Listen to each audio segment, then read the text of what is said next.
Wow, my face is exactly as expressive as I feel because, oh my god, are we going to take psychic damage today? I actually have a treat for you. For the first segment, it's going to be a gentleman by the name of Sam Seder. He runs the Majority Report. Also, I think he's a voice actor on Bob's Burgers. He's the health inspector from Bob's Burgers.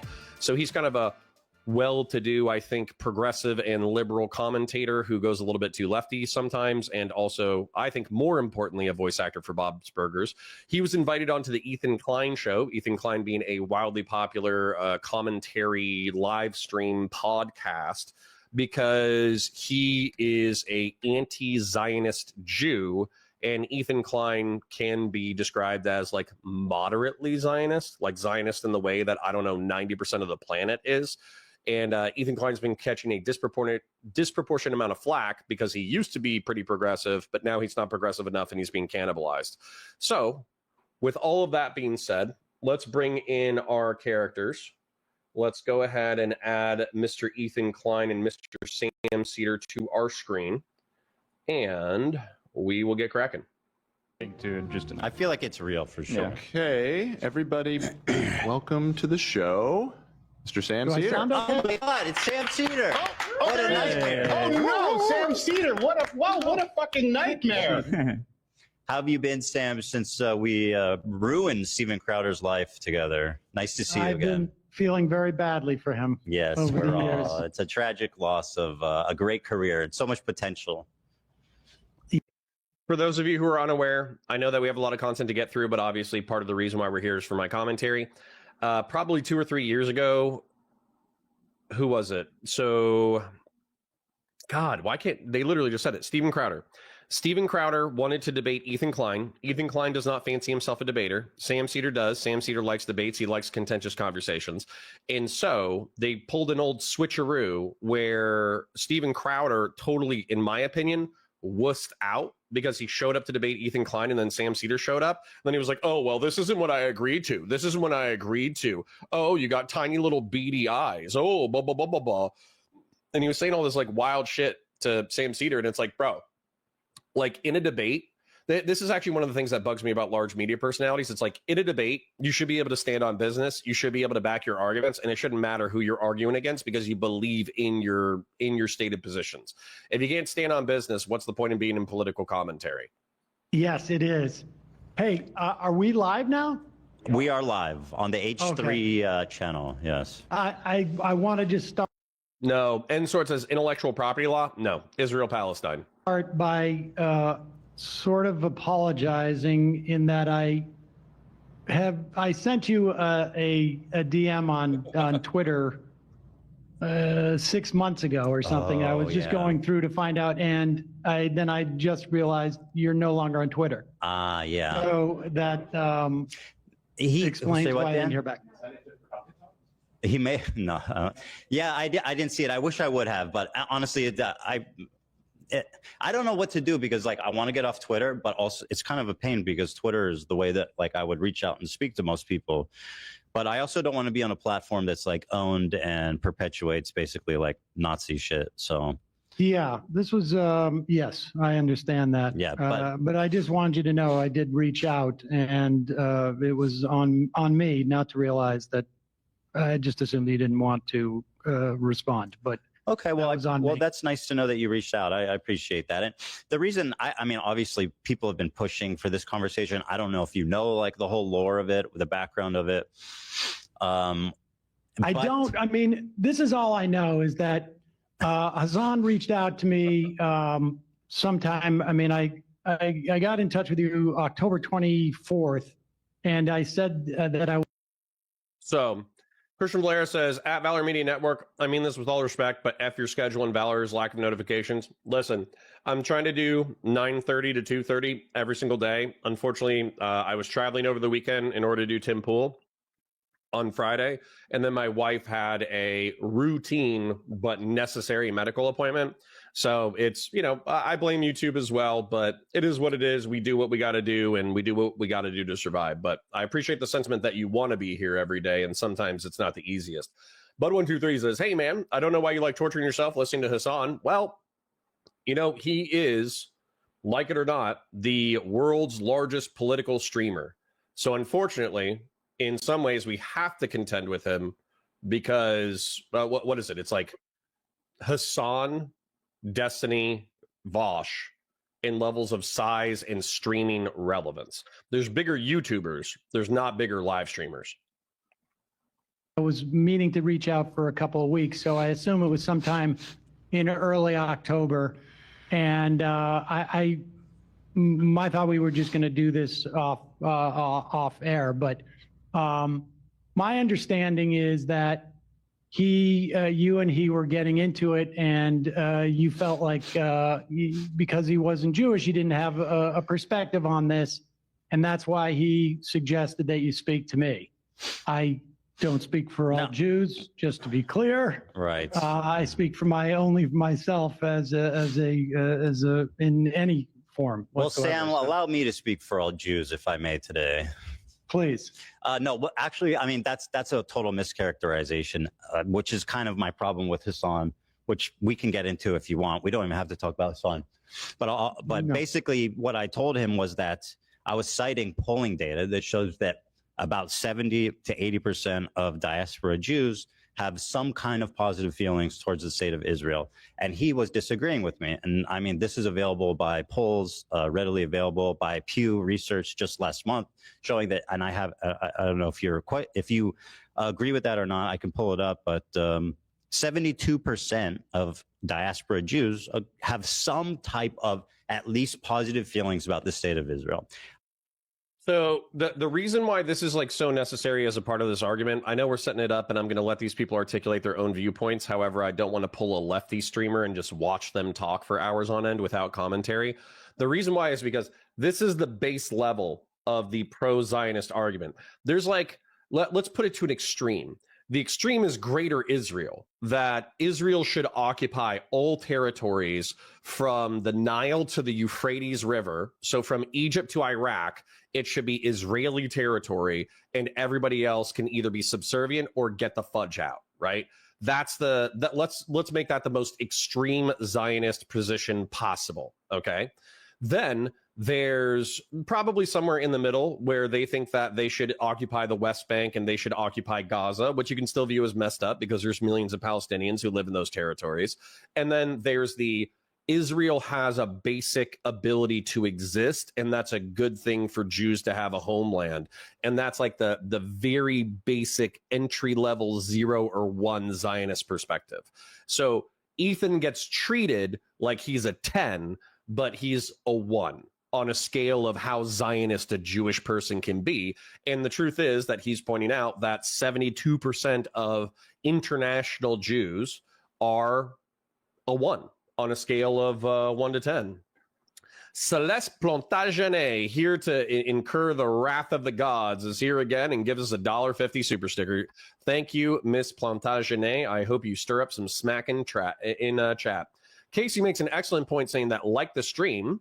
Yes, please like the stream. It is free. You don't have to give donos. They are appreciated, but they're never required. And then Casey says, Connor, why are you hiding in the dark like a Sith Lord? It's not May 4th. So what I need to do, I need $50. I am getting another paycheck today, but I need $50 to just close out this window because the Floridian sun is right past this window. So it, blinds me out on one side.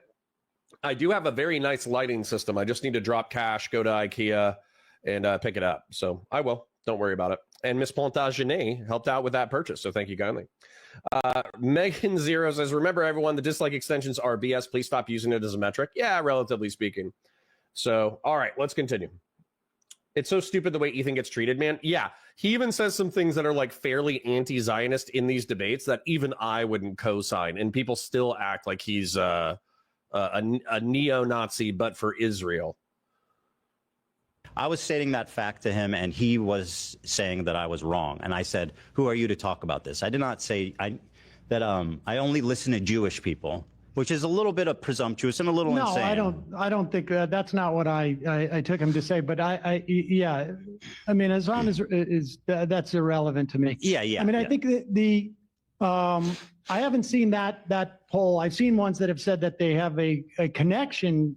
They feel a connection, either strong or somewhat. Yeah. Which is different than positive per se. So but regardless, I mean, I think if I don't know your upbringing at all, but I mean, certainly my upbringing, my Hebrew education was, I would say, 1/3 Holocaust, and you know, I'm older, and so this was, you know, in the 70s, 1/3 into the 80s, 1/3 Holocaust, 1/3 Israel, 1/3 Hebrew, like Hebrew and Jewish culture, and I certainly feel a strong connection to Israel, but I wouldn't call it positive these days. Sure. I guess like I think what the poll attempts to is basically, if you ask Hassan or a lot of people on the left, I think an emotional attachment is the way to describe this. So it's like, if you think I certainly have an emotional attachment, and it's not, but it's not. I wouldn't describe it as positive. This isn't the one, is it, Dan? There's the one that shows 73% of diaspora Jews. Anyway, it doesn't really matter. Regardless, basically, I want to flesh out my ideas, my thoughts, because I'm being characterized by Hassan and a lot of his cohorts as being, a Zionist, being pro-Israel, being a Israel apologist, being a genocide supporter, being a baby killer, being married to a baby killer, et cetera, right? My wife is Israeli. I don't know if you know that. So basically, I would like to just take the opportunity to explain my ideas, what I think about Israel, and you can tell me what you think, because. So I know this isn't completely historically parallel, but I think there's some emotions that are parallel. So I just want to explain it real quick. I'm ethnically Irish. I have some affinity for the homeland of Ireland because that's where my people come from. And I have this like ephemeral fantasy of what it's like to live in Ireland, both in the past and present. So if there was a situation, I'm trying to make it equivalent. So Ireland would be, the Israel in this scenario. So let's say that Ireland was putting incredible amounts of pressure on Northern Ireland, which is the, UK occupied part of Ireland. And then there was a terrorist attack by, Protestant militias that lashed out into mainland Ireland and then killed like 1,000 civilians, right? And in response, the Irish government was just like blanket bombing Northern Ireland. Then, of course, like you're stuck in the middle where you're like, hey, I don't want Irish civilians to be massacred on virtue of being Irish. I do think what they're doing in Northern Ireland is messed up, and I understand that there might be a logical political backlash, but there are people in the United Kingdom and there are people in all of the world who are arguing that Ireland should effectively be wiped off of the map, and that because of what they're doing in Northern Ireland, they should all be genocided. And since I have a historical tie to that land, I'm not willing to concede that my homeland should be butchered in order to appease this international mob of people who hate Ireland. That's what I think would be like most akin to me, and I can completely sympathize with it. If that was the exact situation, I think I would have Ethan Klein's exact position. Casey from Long Island says, Irish Chad stay winning, British cell seething. Well, IRA did some messed up stuff too. Christian Valera says, we'd have to go back to the 1920s for that example to be semi-historically accurate. Sure. I'm not trying to make it like 1-to-1. I'm just trying to explain why I'm sympathetic to Ethan's line of argumentation, because I can sympathize with it conceptually as an American. I'm more American than I am anything else. I don't have this like super strong devotion to the homeland of Ireland.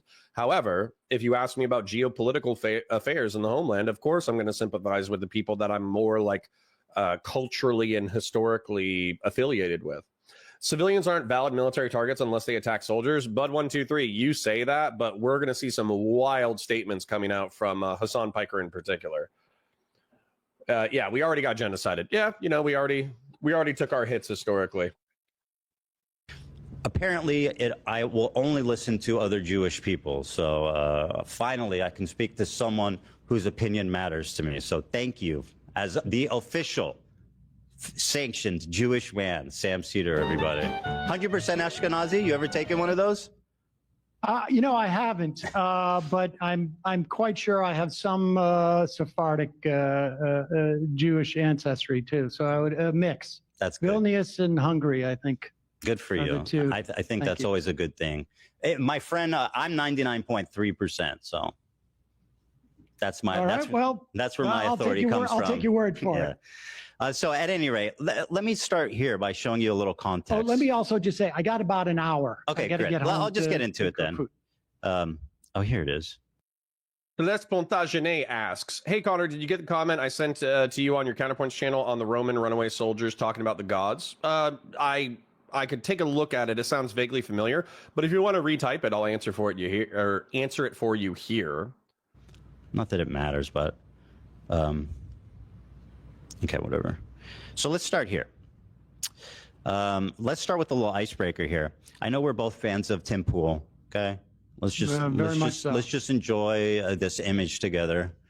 Tim Pool recently at a wedding, and can you see that? Did he get married? Well, I think he's attending a wedding. Okay. And he's very formally dressed, except he appears to be wearing a beanie. I would. I'm aware of his beanie attachment. Yeah. So I don't know. I thought this was a fine look for our good friend Tim Pool there. Very good. Nice suit. Yeah. So well, let me ask you this: what have you? Come on, guys, let's go. You kind of like heard about me, because I mean I know that your colleagues have an opinion. I got to be honest with you. I have not heard much. I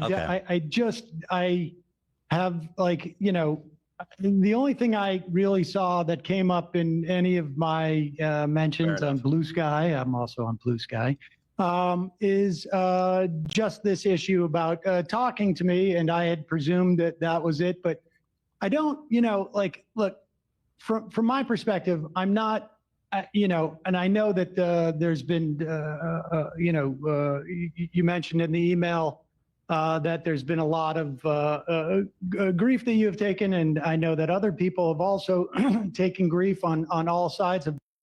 Listen, just sharing because it's taken a while for these two Jewish gentlemen to get into it. If you ever start losing your hair and you have a decent head shape, I think pulling the Bruce Willis is the way to go. Okay. So you don't keep your crown and grow out your crown.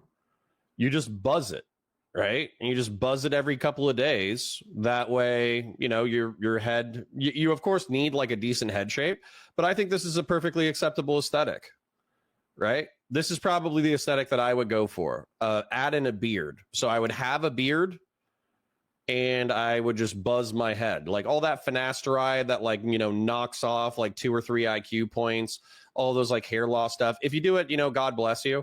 It's fine. You do what you need to do in order to feel comfortable in your own skin. But I think this is a perfectly acceptable aesthetic. So just sharing my thoughts while we're waiting for the Jews to actually get into the meat of the argument. This, and, the personal aspects of this, and I don't believe that people. I don't actively attempt to deplatform people. I don't think people should do that. I don't think people should be swatted. True, Razzle Cherry. True. Or tried to be fired or whatever. Or have CPS sicked on them or any of that. I mean, I just don't think that's appropriate. I mean, I'm more interested in talking about my relationship to Zionism and my perspective on what Israel is doing and what is happening in Gaza. And I totally agree. Let's just talk about the facts. Let me start by showing you this clip. So I've been actually talking about my feelings on the Israel-Gaza Palestinian dispute situation for a long time. I lived in Israel for 5 years as well when I was with my wife early on. Here's my position right after October 7th. And you can tell me if you have any, if you have any comments on any of my positions here, but this was from our episode a few days after October 7th. Yeah. Liars and bad faith weirdos. So here's what I'll say about Israel. Okay? Listen. This isn't the first time I've said it, and I'll say it many more times. The cabinet is run by genocidal maniacs, okay? They're led by Netanyahu, who should resign in disgrace and go to prison for being a war criminal, okay? He's made a coalition of the most like radically conservative freaks that don't represent, by the way, the majority of Israelis. And they're hell-bent on genocide, frankly, overtly. They've committed tons of war crimes in Gaza, including the killing of children, obviously, because Gaza is one of the most densely populated places in the world. 50% of the residents are under 18, so when you bomb a building, the chances that you're killing children is pretty much 100%. Okay? It's fucking barbaric. It's unacceptable. It's disgusting. I've seen videos, you know, I saw videos of Palestinian dads holding his dead like 5-year-old daughter. I mean, I don't need to watch this part because it just gets a little too emotional. But I mean, so that was my take right after October 7th. And obviously that was coming off the end of me being like kind of, I'm an Israeli citizen. The morning of October 7th, me and my wife were up at 3 a.m. as families were calling into news stations from their safe houses, people being burned alive with their families being murdered while on the phone with news. So coming off of that emotional shock, right, was this was my reaction. Now, I don't know if there's something Zionist or pro-Israel I said there, but maybe I don't understand. I mean, I think much of what you said. So hold on real quick before Sam interjects. I guess we have to bring the energy because these dudes aren't bringing it. That's okay though. They're warming up. I know that it gets spicier later on. So the thing about that is I have no problems being like descriptive about like Israel, effectively parts of it with Trump's backing, aiming to do what they would hope would be an ethnic cleansing in Gaza. So the whole conversation from Trump, it fits definitionally an ethnic cleansing of taking all of the Gazan Palestinians who are majority Muslim and then just moving them out of the area, grinding it down, bulldozing all of it, and then, replacing it with their own new buildings that'll be turned over to the state of Israel. That effectively was an argument that Trump was making a couple of months ago that I think might have even been too extreme for Israel. And so as a result, they backed off of that. But that's ethnic cleansing. And then we see all the time, at least on Twitter, I see the results of Israeli airstrikes all the time where, yeah, a building comes down, probably kills some Hamas fighters, but there's also dozens of other people trapped in the rubble. And like they're saying, some of them are children. So I think that Israel is so casualty averse where they do not want to lose any of their citizens in the conflict. What it does is it makes it so they kill a lot of civilians, a lot of collateral damage. They do talk about how precise they're being in reference to other modern wars. And I'm not surprised because technology has substantively improved over the past, 20, 30, even 50 years. So I'm not surprised by them having decent numbers compared to other modern conflicts. But that doesn't undead those children, right? So, is it more risky? Will you suffer more casualties if you send in ground forces mixed with armor in order to go toe-to-toe with Hamas? 100%, you're going to lose more people. Is that what they should do in order to minimize human casualties or civilian casualties as much as possible? Of course. Now that comes with its own challenges, and technically that can kill more people. But I think that instinctively, morally, it feels better to have troops who are on the ground making moral decisions in lines with the law of war than it does to just like, there's a Hamas militant in that building. Let's kill like 35 civilians in order to kill that one guy, right? So, I'm taking the IQ hit now. I cracked my skull as a kid and don't remember if there's a scar there and I have a big mole. We'll find out. Should have been a blowout. Hassan. Yeah, dude, Hassan getting owned by Ethan Klein is crazy pants. I did not have that on my 2025 bingo card. Cedar 100% say the far right do represent a lot of Israelis probably. Well, yeah, but if you look at the arguments for that Bad Empanada and Noah Samson they put polling up as far as like, do you support the current ongoing military operations in Gaza? Yes or no? Do you think that we should go further than we're doing right now? And it's probably like 80, 90% of Israelis support those operations. And so they would argue that effectively there's broad Israeli support for military operations in Gaza, even after the crazy destruction that they visited on the location. The question is, what's next, right? Casey from Long Island says, and Dearborn still voted for him like the stupid Fs they were. Well, that's a crazy thing is, what was that infamous tweet? There was an infamous tweet from like a Muslim guy who was like, Gaza's talking now, B word. And he was talking about Kamala Harris. And it's like, when would Kamala Harris have ever greenlit an ethnic cleansing? That would have never happened under a Harris-Biden administration. But we have to pretend, for the sake of leftists, that Biden and Trump are indistinguishable, and also Harris and Trump are indistinguishable. It's absolute cope. And I think all those people should be bullied relentlessly on the internet. Sacred Snow asks, at Connor, are you going to cover your Tim Pool appearance? I refuse to support a Russian asset in Destiny Watch about 5 minutes, so I likely won't see it otherwise. Nah, to be honest, Sacred Snow, I understand, but it was kind of dry, not going to lie. We did debate it, but it was just Econo Boy and me hashing it out with economics and stuff. There's some funny moments, but it's not as big or dramatic as anything that we're going to be watching today. Sabian Green says, when you're half listening and hear Connor talking about undead children, Yep. You gotta wake up. Otherwise the horrors of the world are gonna sneak up and surprise you. Bud123 says, doesn't Netanyahu support the Trump Gaza plan and said it was a bold idea? Is that the goal, or is it the case that he can't criticize the U.S. and Trump? I would say it's the fact that he can't criticize. I think I'll be looking more for actions than I will be for words, especially when it comes to the Trump admin. Said was true. I'm not sure, frankly, if what we've seen Israel do in terms of Gaza is not broadly supported in Israel. I'm not seeing the body politic. I mean, I was doing a lot of interviews with Israeli reporters earlier in 2023 about the protests against what Netanyahu was doing with the judiciary.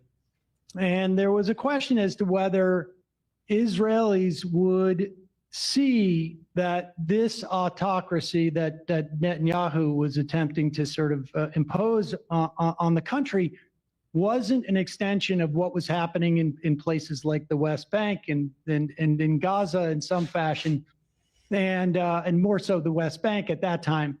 And so I think it's hard to make an argument. And look, I would make it's not a perfect analogy as to what's happening in this country, but when you talk about the Israeli population not having a problem with what's going on in Gaza, I don't see a lot of evidence of that. There's certainly, I would imagine, a percentage of Israelis, and I know some of them who think that Israel should stop its assault there, but I don't think I don't see a lot of evidence that a year and a half later, after you said those things, that this is not the character of the vast majority of Israeli society. I mean, I'm not necessarily convinced that they are as aware. I mean, I've talked to people who. Oh, good God, Sam, come on. I'm going to fast forward them a little bit because, they basically, they need to warm up, okay? It'll get spicy later on. But the point is that, in my opinion, I think Israel broadly supports the military operations, but this is the same thing with the United States and the war on terror. I'm not saying that the war on terror didn't have its critics very early on, but there was a genuine bloodthirst in the American people after 9/11, 2001, where we wanted to go overseas and kick some ass. And in Afghanistan, that momentum always stayed. There were always people who wanted to continue the war in Afghanistan in order to hunt down Al-Qaeda and hunt down Osama bin Laden. What happened, though, was when the Bush administration used that as a pretext in order to get into Iraq, there was more momentum, more pushback, because the case against Iraq from a jihadist perspective was infinitely weaker than Afghanistan. So we saw a blowback and we saw people coming out.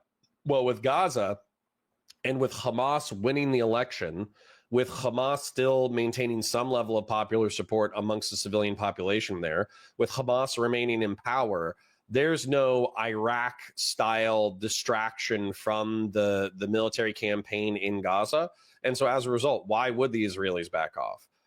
You know, I understand that they want them to out of humanitarian concern and concern for the Gazan civilian population. I totally sympathize. But what's the logical or emotional reason that you go to an Israeli citizen and tell them, hey, it's time to just like leave Gaza alone? Why would they ever do that? Casey from Long Island says, Sam is full of baloney here. There have been weekly ceasefire, bring back the hostage protests almost every week with tens of thousands of attendees. Yeah, I mean, that could be true, but even if like 80% of the population still supports the Gazan military operation, you know, that could still be hundreds of thousands or millions of people. So, yeah. Did you hear that the Israeli government approved a plan to conquer the Gaza Strip? I didn't. Not surprised. It's horrifying to me, but yeah. The statements by Gallant and others have been unhinged, but not surprising. Right. So what's the emotional and logical appeal to an Israeli? An Israeli says, October 7th was a deliberate and horrifying terror attack against me and my people. Why would I want to tolerate these people living on my southern border? As a result, we're going to go ahead and ethnically cleanse Gaza. You can do all the World War II style humanitarian appeals, but what do you actually, how do you convince them that they're wrong, right? How do you convince them that it's a bad idea? Israel pulled its settlements out of Gaza because it was a hornet's nest and land to protect its civilians. Not surprised. Then why do you not like YIMBY? NYC is a bad example, but LA could benefit from mixed use urban housing. Ved Sunil, I think I make the argument, you might be talking about the Tim Pool debate. I don't want to take this room right here that's on my screen that I'm pointing at with my clicker, that's only 1,500 square feet, and then chop it up into 3 smaller units and then force 3 people to live in an area that should only be lived in one person. I want to plan a city so that we have, you know, decent amounts of mixed zoning so we can all live here. But YIMBYs, through deregulation, they effectively just want to create human rat's nests, and I'm not interested in that. So no animal practices war more than man. Celeste, I don't agree with you at all. Like this is the thing. We act like war is like this this human only thing, and yet like nature is at war constantly. Every single creature in God's kingdom wakes up and they are at war with their competitors. So I don't agree at all. Same thing with like ants like butcher each other in the trillions, you know. Ant wars are you know, more costly to ant lives than human wars are to human lives. Now if you want to say it's bad, I'm with you, but I don't think we're unique in the animal kingdom at all. Moving on. Basically before the war started. And I think that the unfortunate, really tragic outcome of the war is how much it's jaded and radicalized, I think, people in Israel. It's really, you know, I think people in Israel feel like isolated. They feel like, I mean, the sentiment in Israel is basically that the world wants, you know, the country to disappear, and and obviously, like that's a much more nuanced conversation. But So Celeste Plantagenet that's perfectly okay, because honestly, it's more fun to argue with you about the nature of war and creatures than it is to let them warm up. So we're going to do that anyways. I'm going to one guy myself into oblivion, but out of instinct. Mankind does it in the name of expansion. Celeste, I would argue that our instincts are the things that motivate us towards war. So we're no different than human beings. There's no, or than the rest of the animal kingdom. There's no separation. Okay, like we are obviously the dominant species of the planet, so that's cool. But at the same time, like, you can watch a chimpanzee or an ape use tools. You can watch them have complex social interactions. You can watch ants conduct warfare. You can watch, you know, ambush predators engage in ambush. You know, you're kind of making this argument like, well, you know, oftentimes they're doing it for food or survival. Well, I would argue that tribalism is 100% an instinct rooted in our, you know, survivalist past. So has it gotten more complex? Absolutely. But is it the same instinct? In my opinion, yes. Ved Sunil says, I disagree with you on YIMBY take, but it's all right with the rest of your opinion, so it's all right. All right, yeah. You don't have to agree on everything. I appreciate these videos so much. Please keep making them. Well, Emily, thank you for the comment. I do appreciate it. Let's continue. Feeling there has definitely radicalized a lot since the war started. It's gotten a lot worse. And I think, I mean, I think that gets to it to some extent. I mean, you have this wholesale slaughter. You know, I was looking up, we killed in Iraq, you know. Uh-oh.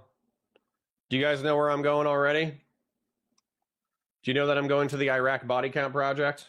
I'll let him talk while I pull it up.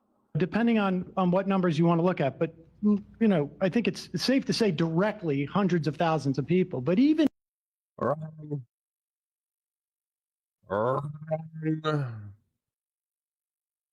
let's do all of Iraq, U.S.-led coalition forces, no Iraq forces. Let's go ahead and load it in.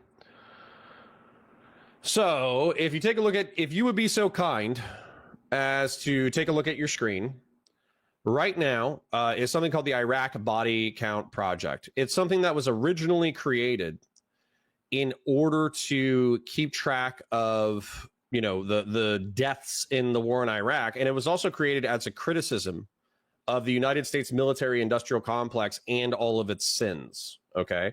Because you can blame us indirectly for all of the deaths, okay? So if you take a look at this, we can see that 80, 90% most months of civilian deaths in Iraq were caused by Sunni and Shia militias butchering the hell out of each other. And so I actually wouldn't mind changing it to U.S.-led coalition forces. Do we get a total? I would love to get a total. But the point is that there's a tired talking point coming out of the left. I don't want Microsoft Office, thank you. There's a tired talking point coming out of the left that effectively says that the United States is the end-all be-all when it comes to deaths caused by jihadist organizations, and it's just not true. So that's the main point that I wanted to make. And then documented civilian deaths from violence, further analysis of WikiLeaks Iraq war logs may add 10,000 civilian deaths. So let's go ahead and change this back to any perpetrators. Yeah, so any perpetrators is total 211,000, whereas the coalition forces are like 90% reduced compared to that total amount. And so you have to, you know, multiply this by 0.2 or 0.1. So there's probably 10,000 to 20,000 deaths that are directly attributable to the United States, whereas 80 to 90% of them were caused by jihadist organizations. With that, I'll go ahead and let Mr. Sam Seder fib into your ear. like the number of children that we killed in Iraq, I think has been surpassed by what's happened in Gaza. And I think one of the things that Yeah, my apologies. Well, QC John. So good afternoon, Connor and chat. Connor, you're my streamer, but your schedule sucks with no notifications. I don't have access to the back end in order to do community notifications. Otherwise, I literally would tell you guys that I'm going to be late today. I was late today for a good reason. My wife had to go for a routine but very necessary medical checkup at 10 in the morning. That's why we're starting late. And yeah, so my apologies. And then Celeste says, Plantagenet says, you're right. What do I know? I'm just a silly woman. No, Celeste. You are our favorite heathen defier of the gods, okay? I find shocking is that the sense and look, I experienced this with family members, where the sense that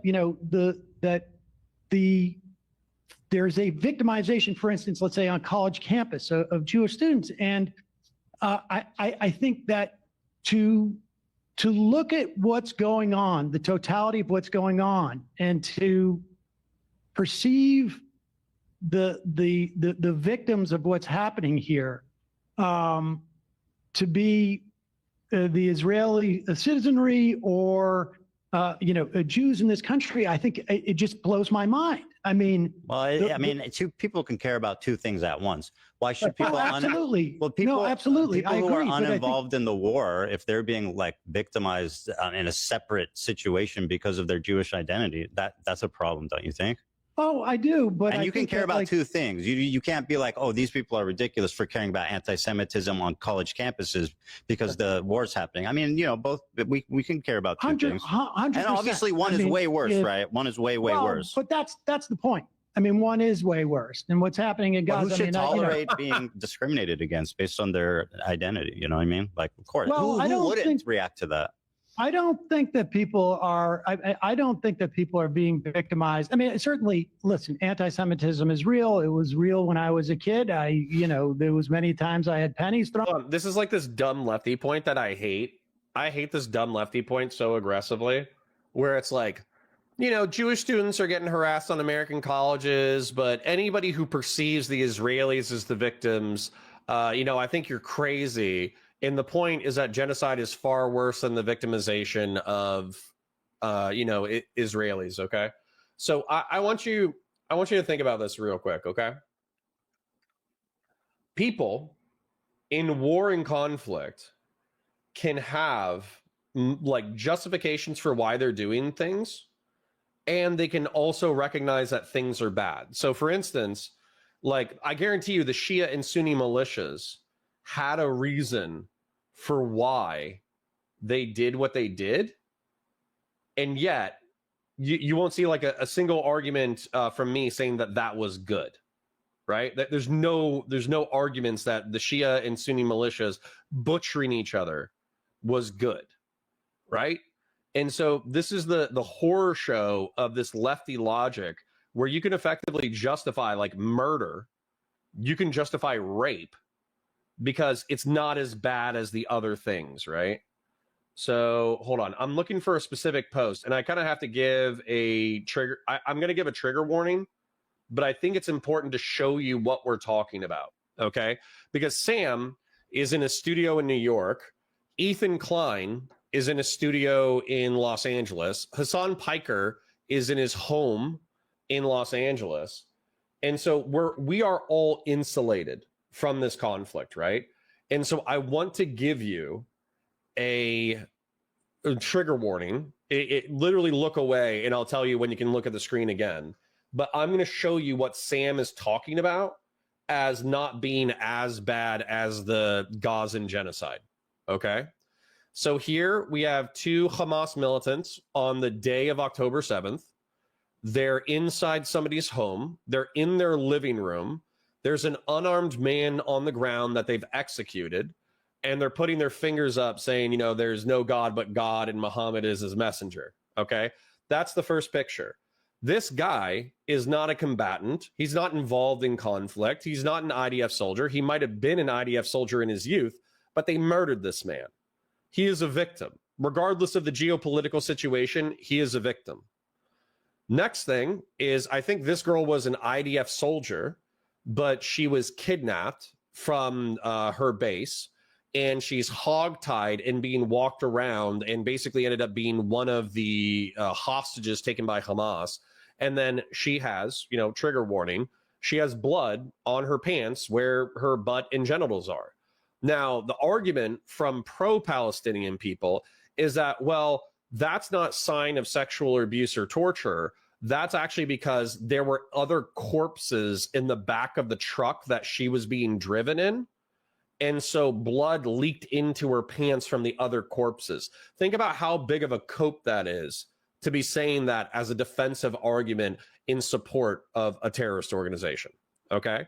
Then when it comes to this picture, okay, it is blanked out, so you don't necessarily see anything, but this is a CCTV video of a civilian that's been shot on the side of the road.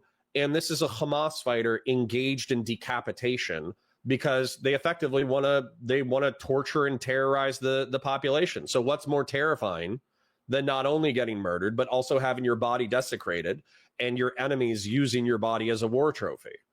And that person is a victim. And then finally, we have like Shalik Souza, or whatever her name is, like the German girl who got killed at a rave party. And she's in the back of a truck and her knee is bent backwards, and the Hamas militants are parading her corpse around Gaza like a trophy. Meanwhile, the audience in the background is beating her corpse with their fists and feet and bottles because they're so enraged by Israeli action. She's obviously a victim. And so when you follow the logic of Sam Seder, what you can say is that, well, this is nothing compared to what Israel does, and so it ultimately doesn't matter, right? in comparison, because Israel does horrific things in response to these things, you don't have to care about the individual murder of this man, the kidnapping of this woman, the decapitation of this corpse, or the murder of this woman and her corpse being paraded around like a hunting trophy. You don't have to care about that because realistically, Israel is worse. It's like a very dumb, illogical, sanitized, sheltered opinion that you can only hold if you've never been in a war zone. Okay? So, yeah. So Sam Seder is supposedly a very smart man who's a very good representative of lefty politics. And he just said one of the most geopolitically stupid, inane elementary school takes that I've ever heard in my entire life. You can care both about like the humanitarian crisis in Gaza being perpetrated by the IDF, and you can find everything that I showed you absolutely repulsive and beyond the pale and deserving of not only criminal sanction, but probably of death in war. Anybody who supports any of those actions, who lives in the Gaza Strip, anybody who materially supports Hamas, anybody who's a member of Hamas should answer for what Hamas did on October 7th. So everybody's late, blame Valor notifications. It's my fault for not having a regular streaming schedule. It's my fault. Gen X says YouTube hates me. Hi, I'm late. Nope, it's my fault for streaming late. So, you know, my apologies. Razzle Smasher says Shani Luke is the girl in the back of the truck. Random people in Gaza streets were cutting off her dreadlocks as souvenirs. Yeah. But we can't be upset because they've lived in an open air prison for 30 years. And depending on the day on Twitter, if you go on Twitter, they're like, this was Gaza before the war. And they're posting like families playing by the beach and staying in nice hotels. And there's like cool, like, you know, food shops and people walking around all happy and shit. And then, but then also those same people who are showing you how beautiful Gaza is, they'll also argue that it's effectively a concentration camp. And so it's like, guys, you got to pick a lane. You either got to say that it's a concentration camp and the Israelis are on the verge of exterminating you, which could be arguable now, or you got to say that Gaza was a physically beautiful place that needs to be restored to its previous glory. You can't be telling me one and then the other within 30 seconds. It doesn't compute. Christian Blair says, say what you want to say about pro-Israelis, but I never saw immoral stuff like that, at least in the U.S. I know some Israelis were on TikTok mocking Palestinians. Well, Christian Valeris, the strongest argument against what you're saying right now is that the IDF sodomized somebody in prison, and I think that person died, and then the Israeli population was protesting for those soldiers not to be convicted. But you don't have photo after photo, video after video of like IDF soldiers holding up, you know, Gazan civilians like war trophies for fun. You do have them engaging in other misbehavior, like, I don't know, destroying 80% of buildings, like ransacking homes, being brutal with people that they're incarcerating. There's other abuses. But what's funny about having a consistent moral perspective is I can say that it's on the spectrum of violence, and it's abhorrent when the IDF engages in these like violations of the laws of war and human morality. But guess what? It's also a violation when Hamas does it, and Hamas is necessitating a military response in which 80% of what Israel is doing now would occur. So anyways, I think Sam Seder has been suckered in by a elementary school level argument. That's my main point. What kind of culture do Palestinians have on the ground where you see broken bodies of people and your instinct is to rally around these people and cheer them on the streets?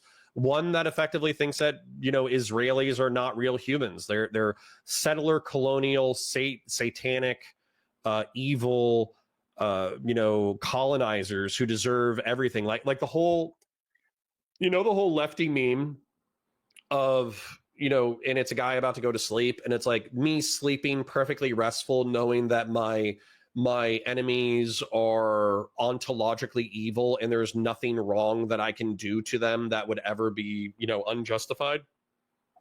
That meme, matter of fact, I'll just pull it up. Ontologically evil meme. Let's pull this up. So this was repeated in the Vosh community about Trumpers for a long time. How I wake up knowing my enemies are ontologically evil and there's no act against them, which is wrong. This is genuinely believed by Hamas about Israelis. that Hamas and the people who support Hamas, they believe that this is literally true, and therefore they can do whatever they want to their opponents. So in the United States, this is a joke. In the organization of Hamas, this is their philosophy. And Hassan sweeps for that philosophy. Thrown at me growing up and playing basketball. I mean, there was a lot of... Exactly. Wowman542 said it before I did.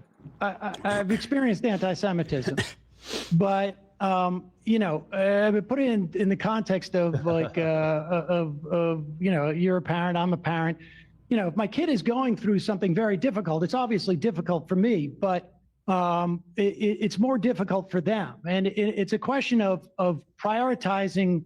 So Ali, if you we can have a chat, you and I, about it. I think there's certainly an argument to be made that the IDF does think that they're, you know, the Palestinians or Hamas specifically are ontologically evil. But if they believed the same way that Hamas believed that sentence, then there would be, instead of 20,000 or 40,000 dead Palestinians, it would be 2 million dead Palestinians, because they would have already executed everyone. If they believe that, you wouldn't have one case of rape that you could point to in a prison that resulted in a death, and then the population argued for the release of the soldiers. You would have dozens, hundreds, maybe thousands of cases that you could point to of the IDF sexually assaulting someone to death.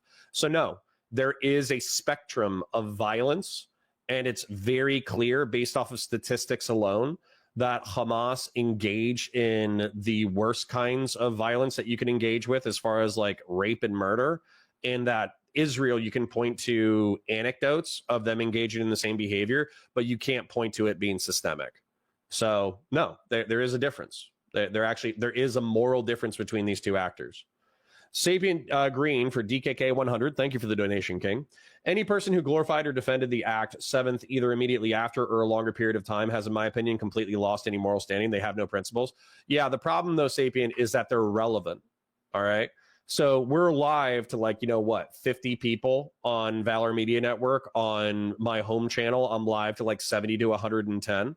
Now, with streaming, I think that with streaming, you just have to do it for a long time. You just have to keep showing up and keep streaming, right, in order to build up an audience. But the point is that Hassan goes live. He has 20,000, 30,000 live. And when he says the crazy shit that he's saying, nobody bats an eye. They're like, yep, that makes sense. You had iDubbbz talking about American imperialism and American terrorism.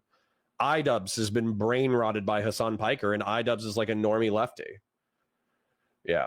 Ali says, yeah, I'd love to have a chat about it sometime. I'll gather my arguments. Okay. Sounds good.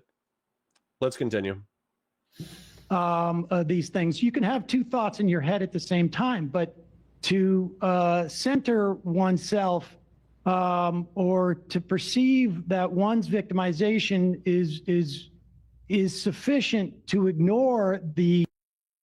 Sociologic says, even though we're doing sweeping for the IDF, like the chat, Ali brings up an excellent point. However, I would say you will not, in this conversation or in our conversation in the future, you will never find me defending the IDF raping their prisoners. You'll never find me defending destroying 80% of the infrastructure and buildings in Gaza.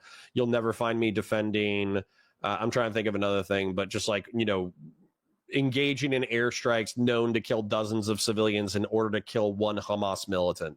You're not going to find me defending that ever.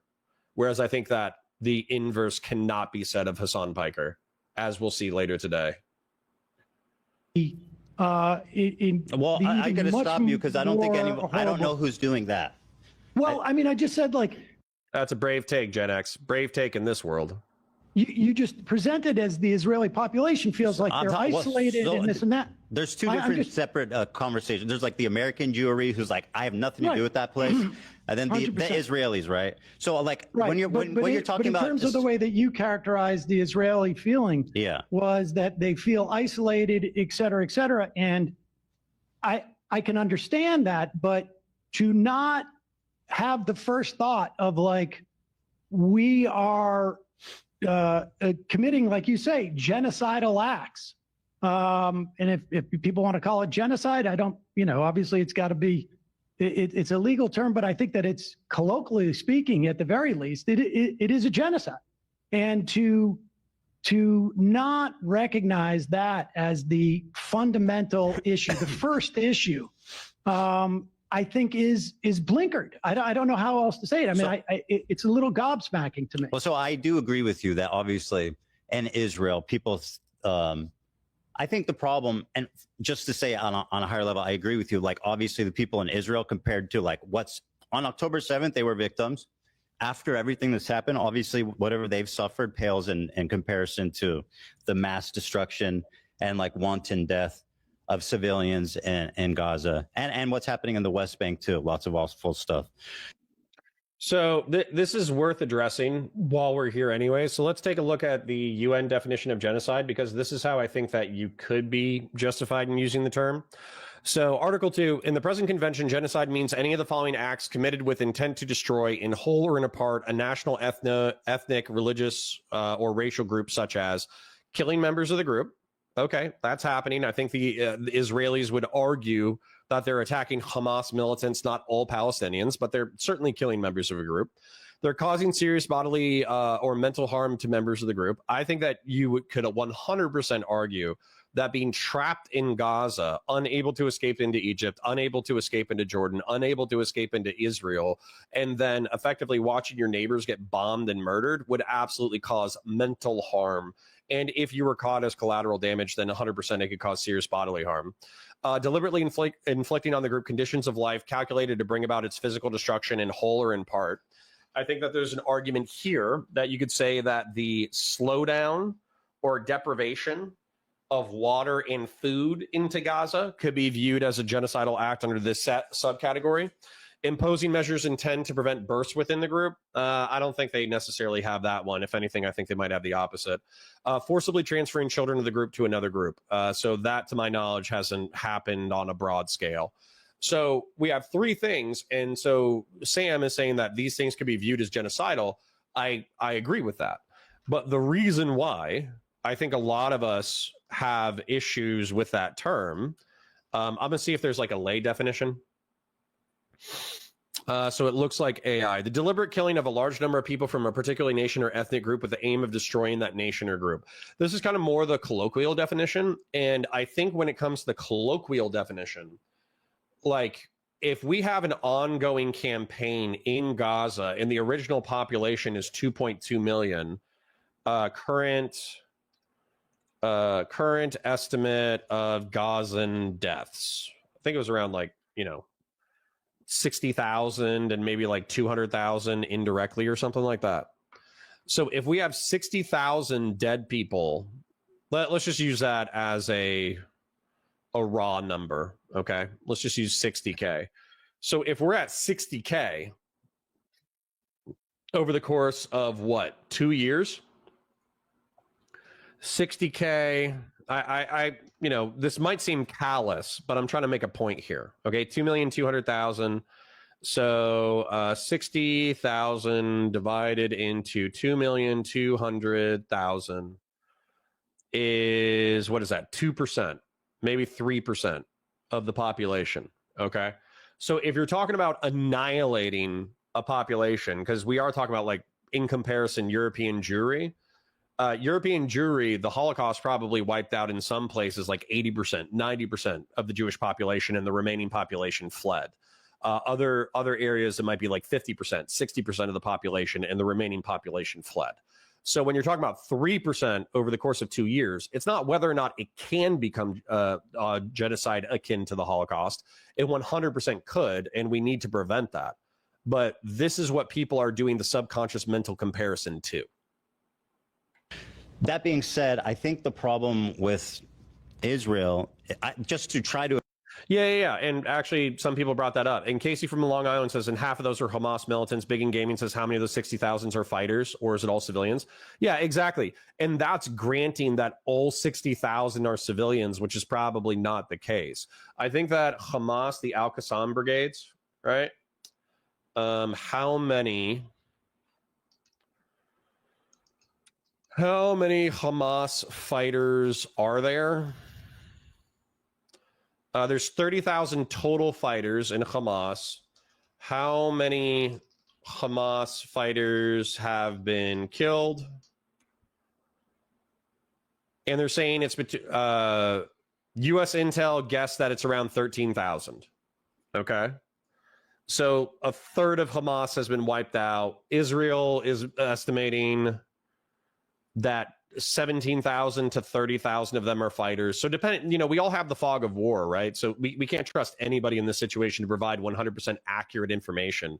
But the point is that, like, I wasn't even calculating militants, because I think my point stands even if every single person killed in Gaza was a civilian. My point would still stand that that wouldn't be a genocide akin to the Holocaust in the way that we would think about it historically. Okay. Conservative liberalism says, good showing on Tim Pool, by the way. Fun back and forth you had with Econoboy. Yeah, Econoboy's smart. I just think that he's a little bit too lefty for my taste.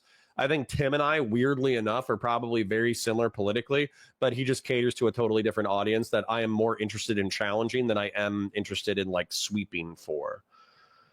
Conservative liberalism says, can we stop caring? Nope. And sorry, we got like 4 more hours to go, and we got time tomorrow to do it. So yeah. Gen X says, conservative liberalism, not as long as the religious right has a say. I know it isn't just them, but I think they're the driving force. Maybe religious left too, I guess. So, yeah. All right, moving on. To explain what's happening there, because I do agree with you, is just like the media apparatus and the feeling that they have there. It's like there's not a lot of space emotionally, and like even the information that they're consuming, I think that would allow them to have that kind of like self-realization. And like you said, a lot of Israelis don't know what's happening there are necessarily. some. I mean, There's some, yeah, of course, there's some. You know, what was it in the fall? You had the publisher of Haaretz, speaking out about what was going on there, and the paper was essentially, a cutout, or there was an attempt by the government to basically shut them down on to some extent. I mean, so what's your explanation why Israelis don't care? It's not that they're evil, right? Well, I think, look, there's I'm sure that there is a mass, sort of like a failure to deal with trauma. I think some of it is, frankly, is racism, and I think, how can you explain? How can I explain how I just watched a clip of people at a Trump rally chanting "USA, USA," to watching a video of people being, taken into that prison in El Salvador and having their heads shaved. I mean, I don't know how I can explain that. So I don't know how I could explain how the Israelis are able to the extent that they can see what's going on in Gaza, have that reaction. But I know that it's wrong.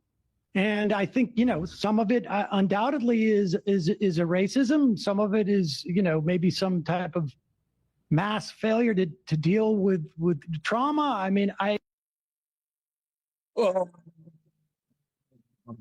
Sorry. Trying not to have a stroke.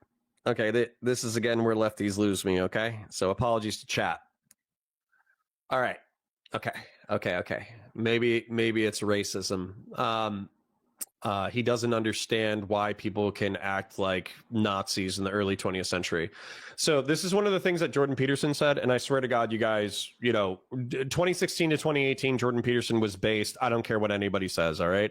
One of the arguments that he was making at the time was that the lesson of World War II is not that the Germans and the Nazis were these irredeemably evil people who had something just fundamentally incorrect about their character that made them commit the Holocaust.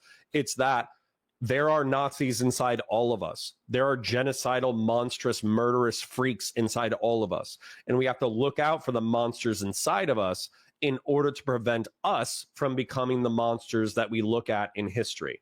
That's the argument about it. So effectively, like, Sam Cedar saying like, well, I don't understand the psychology of people who are cheering on the deportations to El Salvador. It's like, okay, well, then you don't understand basic human like tribal psychology. Okay. And then the same thing with, well, I don't understand the Israeli conflict. I just think that it's wrong. It's like, dude, you could understand if you wanted to. Matter of fact, I hate to say this, but it's true. If he has a family, right? And I'm not talking smack. I'm not saying anything like crazy or vile. I'm just thinking about the logic. Okay. So let's say that somebody breaks into your house and they threaten to kill your family, or they succeed in killing one of your family members. What is your attitude towards that person, you know, immediately in the aftermath? Well, immediately in the aftermath, the first instinct is going to be to defend your family. The second instinct is going to be to get revenge for the killing of your family member. That's what it is. So extrapolate that sense of fear, anger, hatred, and grievance out to the tribal level, and you already understand war.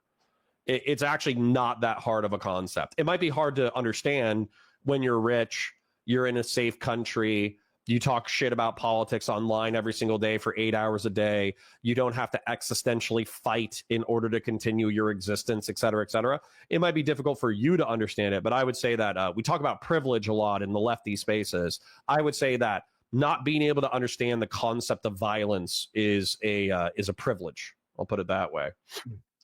So, Big in Gaming says, I wonder how Sam would react if someone did some terrible stuff to his family. Literally, Big in Gaming, you and I were probably thinking the same thing at the same time.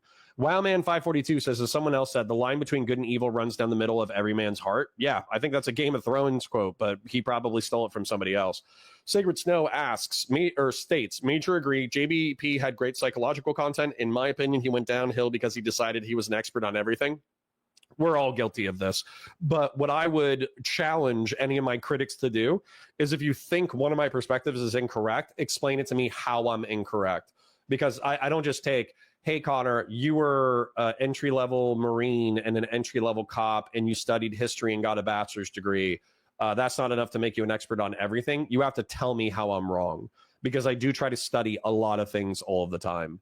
He doesn't want to understand. Yeah, Taking Day, that would be my argument as well. Is he doesn't want to believe that he's capable of viewing these things as righteous or justified in the correct circumstances. And so as a result, he's not making any kind of attempts to understand American cheers for aggressive and extra constitutional deportations, or Israeli cheers for vengeance for October 7th. So he's perfectly intelligent enough to understand it. I'll read this and then I'll get back into it. Big in Gaming says, Sam Cedar constantly gets shown how wrong he is to his face. Wonder why he never reflects on that. Well, you know, we all like to think that we're right. We all like to think that we're smart. But of course, the only people who are smart are the 50 people who showed up in my chat. All of you guys have 3,000 IQ and the most perfect taste in content. So I don't know all those. I think, you know, part of it, I think there's some of the makeup of, you know, immigrants to Israel over the past several decades. I'm sure all of that enters into it, and I'm not in a position to sort of like be able to psychoanalyze it beyond the sort of, you know, vague notions. Sure. But yeah, and I from agree. my perspective, it's gobsmacking, and you know, to me, it has shown, and, you know, I never identified myself as a Zionist as a kid or, you know, through the years, and I never identified myself as an anti-Zionist. I don't think I, you know, I think it wasn't really until someone heard me articulate my perspective on this that they referred to me as anti-Zionist. And I have, you know, I don't really care that one way or another how I'm labeled. But to me, it shows a failure of that system of government that Israel has, and it has failed both from a perspective of, you know, what I think some people had as a notion of Zionism in the 19th century. It has been a failure in terms of keeping Jews safe, frankly. It seems to me to have been a massive failure. And so again, this feels like incredible privilege. So I'm going to articulate something real quick. So he's saying because the October 7th attacks have happened, this means that the Israeli state in general, like its purpose of existing and creating a homeland for Jews, has failed. but let's say is worldwide Jewish population 1950. So was 11 million. Then worldwide Jewish population 2024. So up 30% since a generation or two ago. Then current population of Israel is 10 million. And then population of Israel in 1948 is 800,000. So in the state of Israel, the population has 10x'd since 1948. And since the end of World War II, in which 6 million Jews were wiped out, so almost like a third of the total population of the world, or half the total population. As a matter of fact, let's go ahead and do that. Total Jewish population, 1939. There was 16 million. Total Jewish population, 1945. 11 million. So pretty much a third of the Jewish population was wiped out in World War II.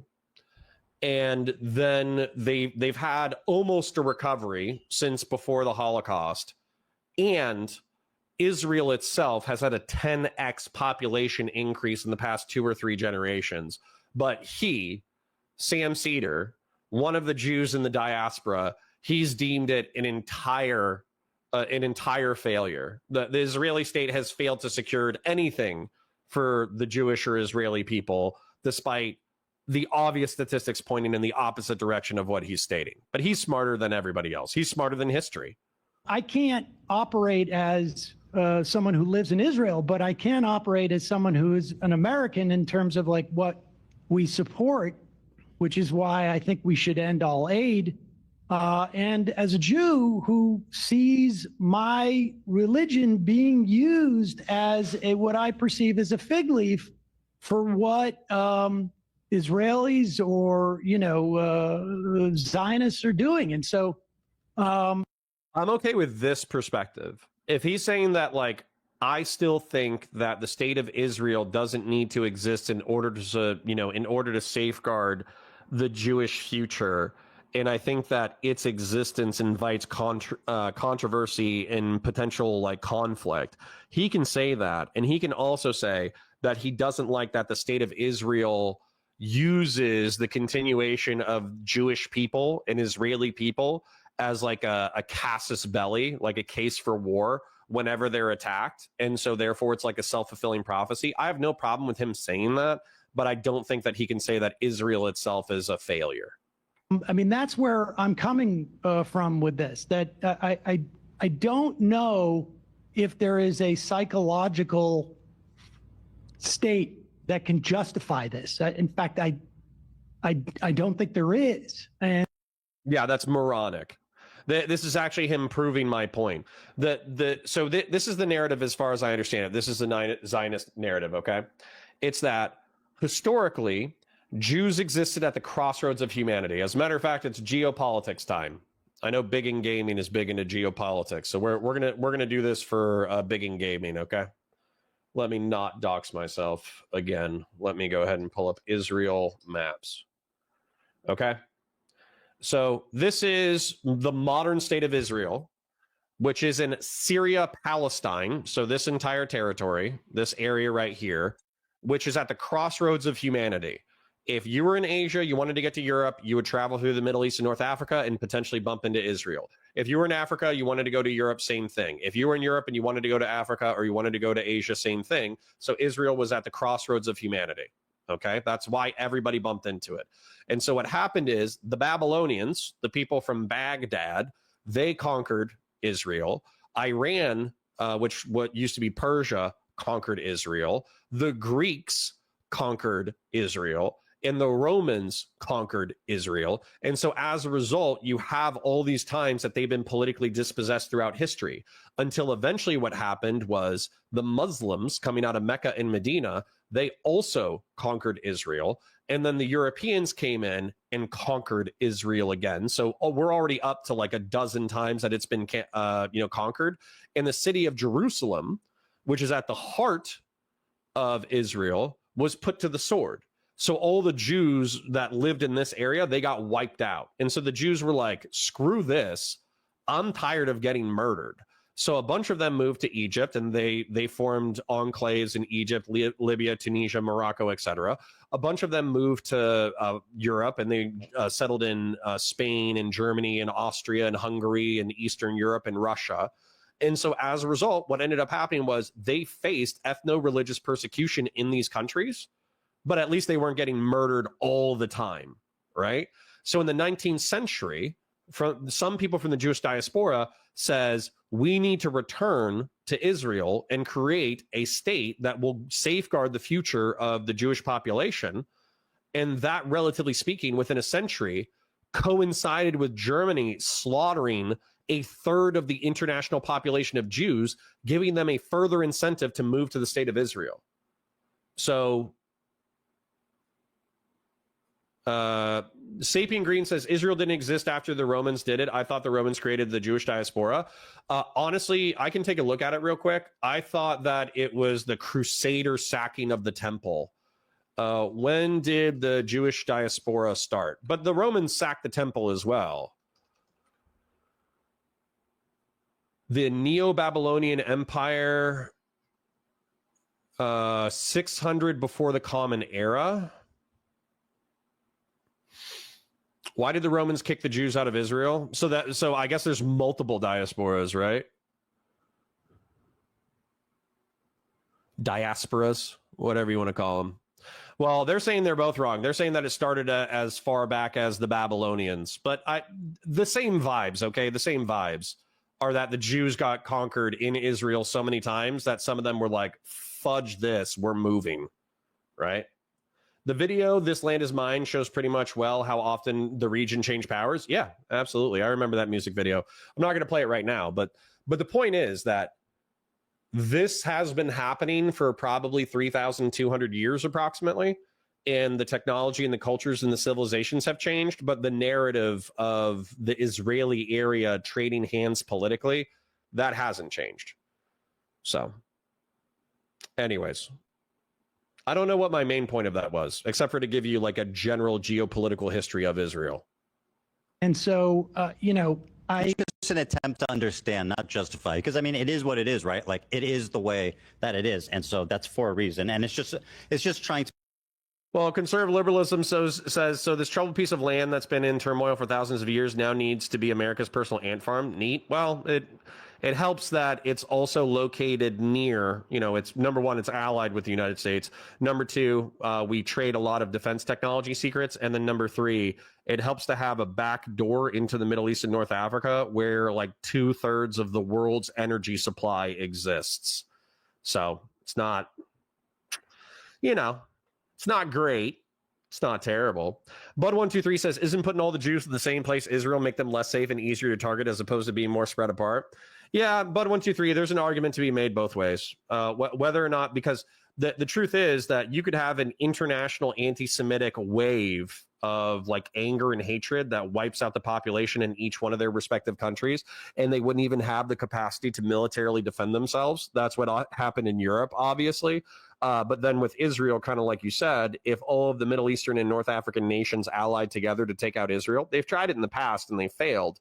But let's say that they had a nuclear armed Iran that was willing to use nukes in order to like destroy vast swaths of the Israeli military, then yeah, it's possible that Israel could be wiped off the face of the earth. But the bet, I think part of the reason why Israel is so friendly to the United States is because they're betting that if they're friendly to us, if they share intel, if they work with us on defense stuff, if they, insofar as they can, they provide us intelligence in order to help us, divide and conquer might be the most, abrasive way to say it, but politically control the Middle East and North Africa so we always have stable energy supplies, then they would probably hope that we would come to their aid if there was a genocidal war against the land of Israel. Half the world's Jews live in the diaspora. Yeah.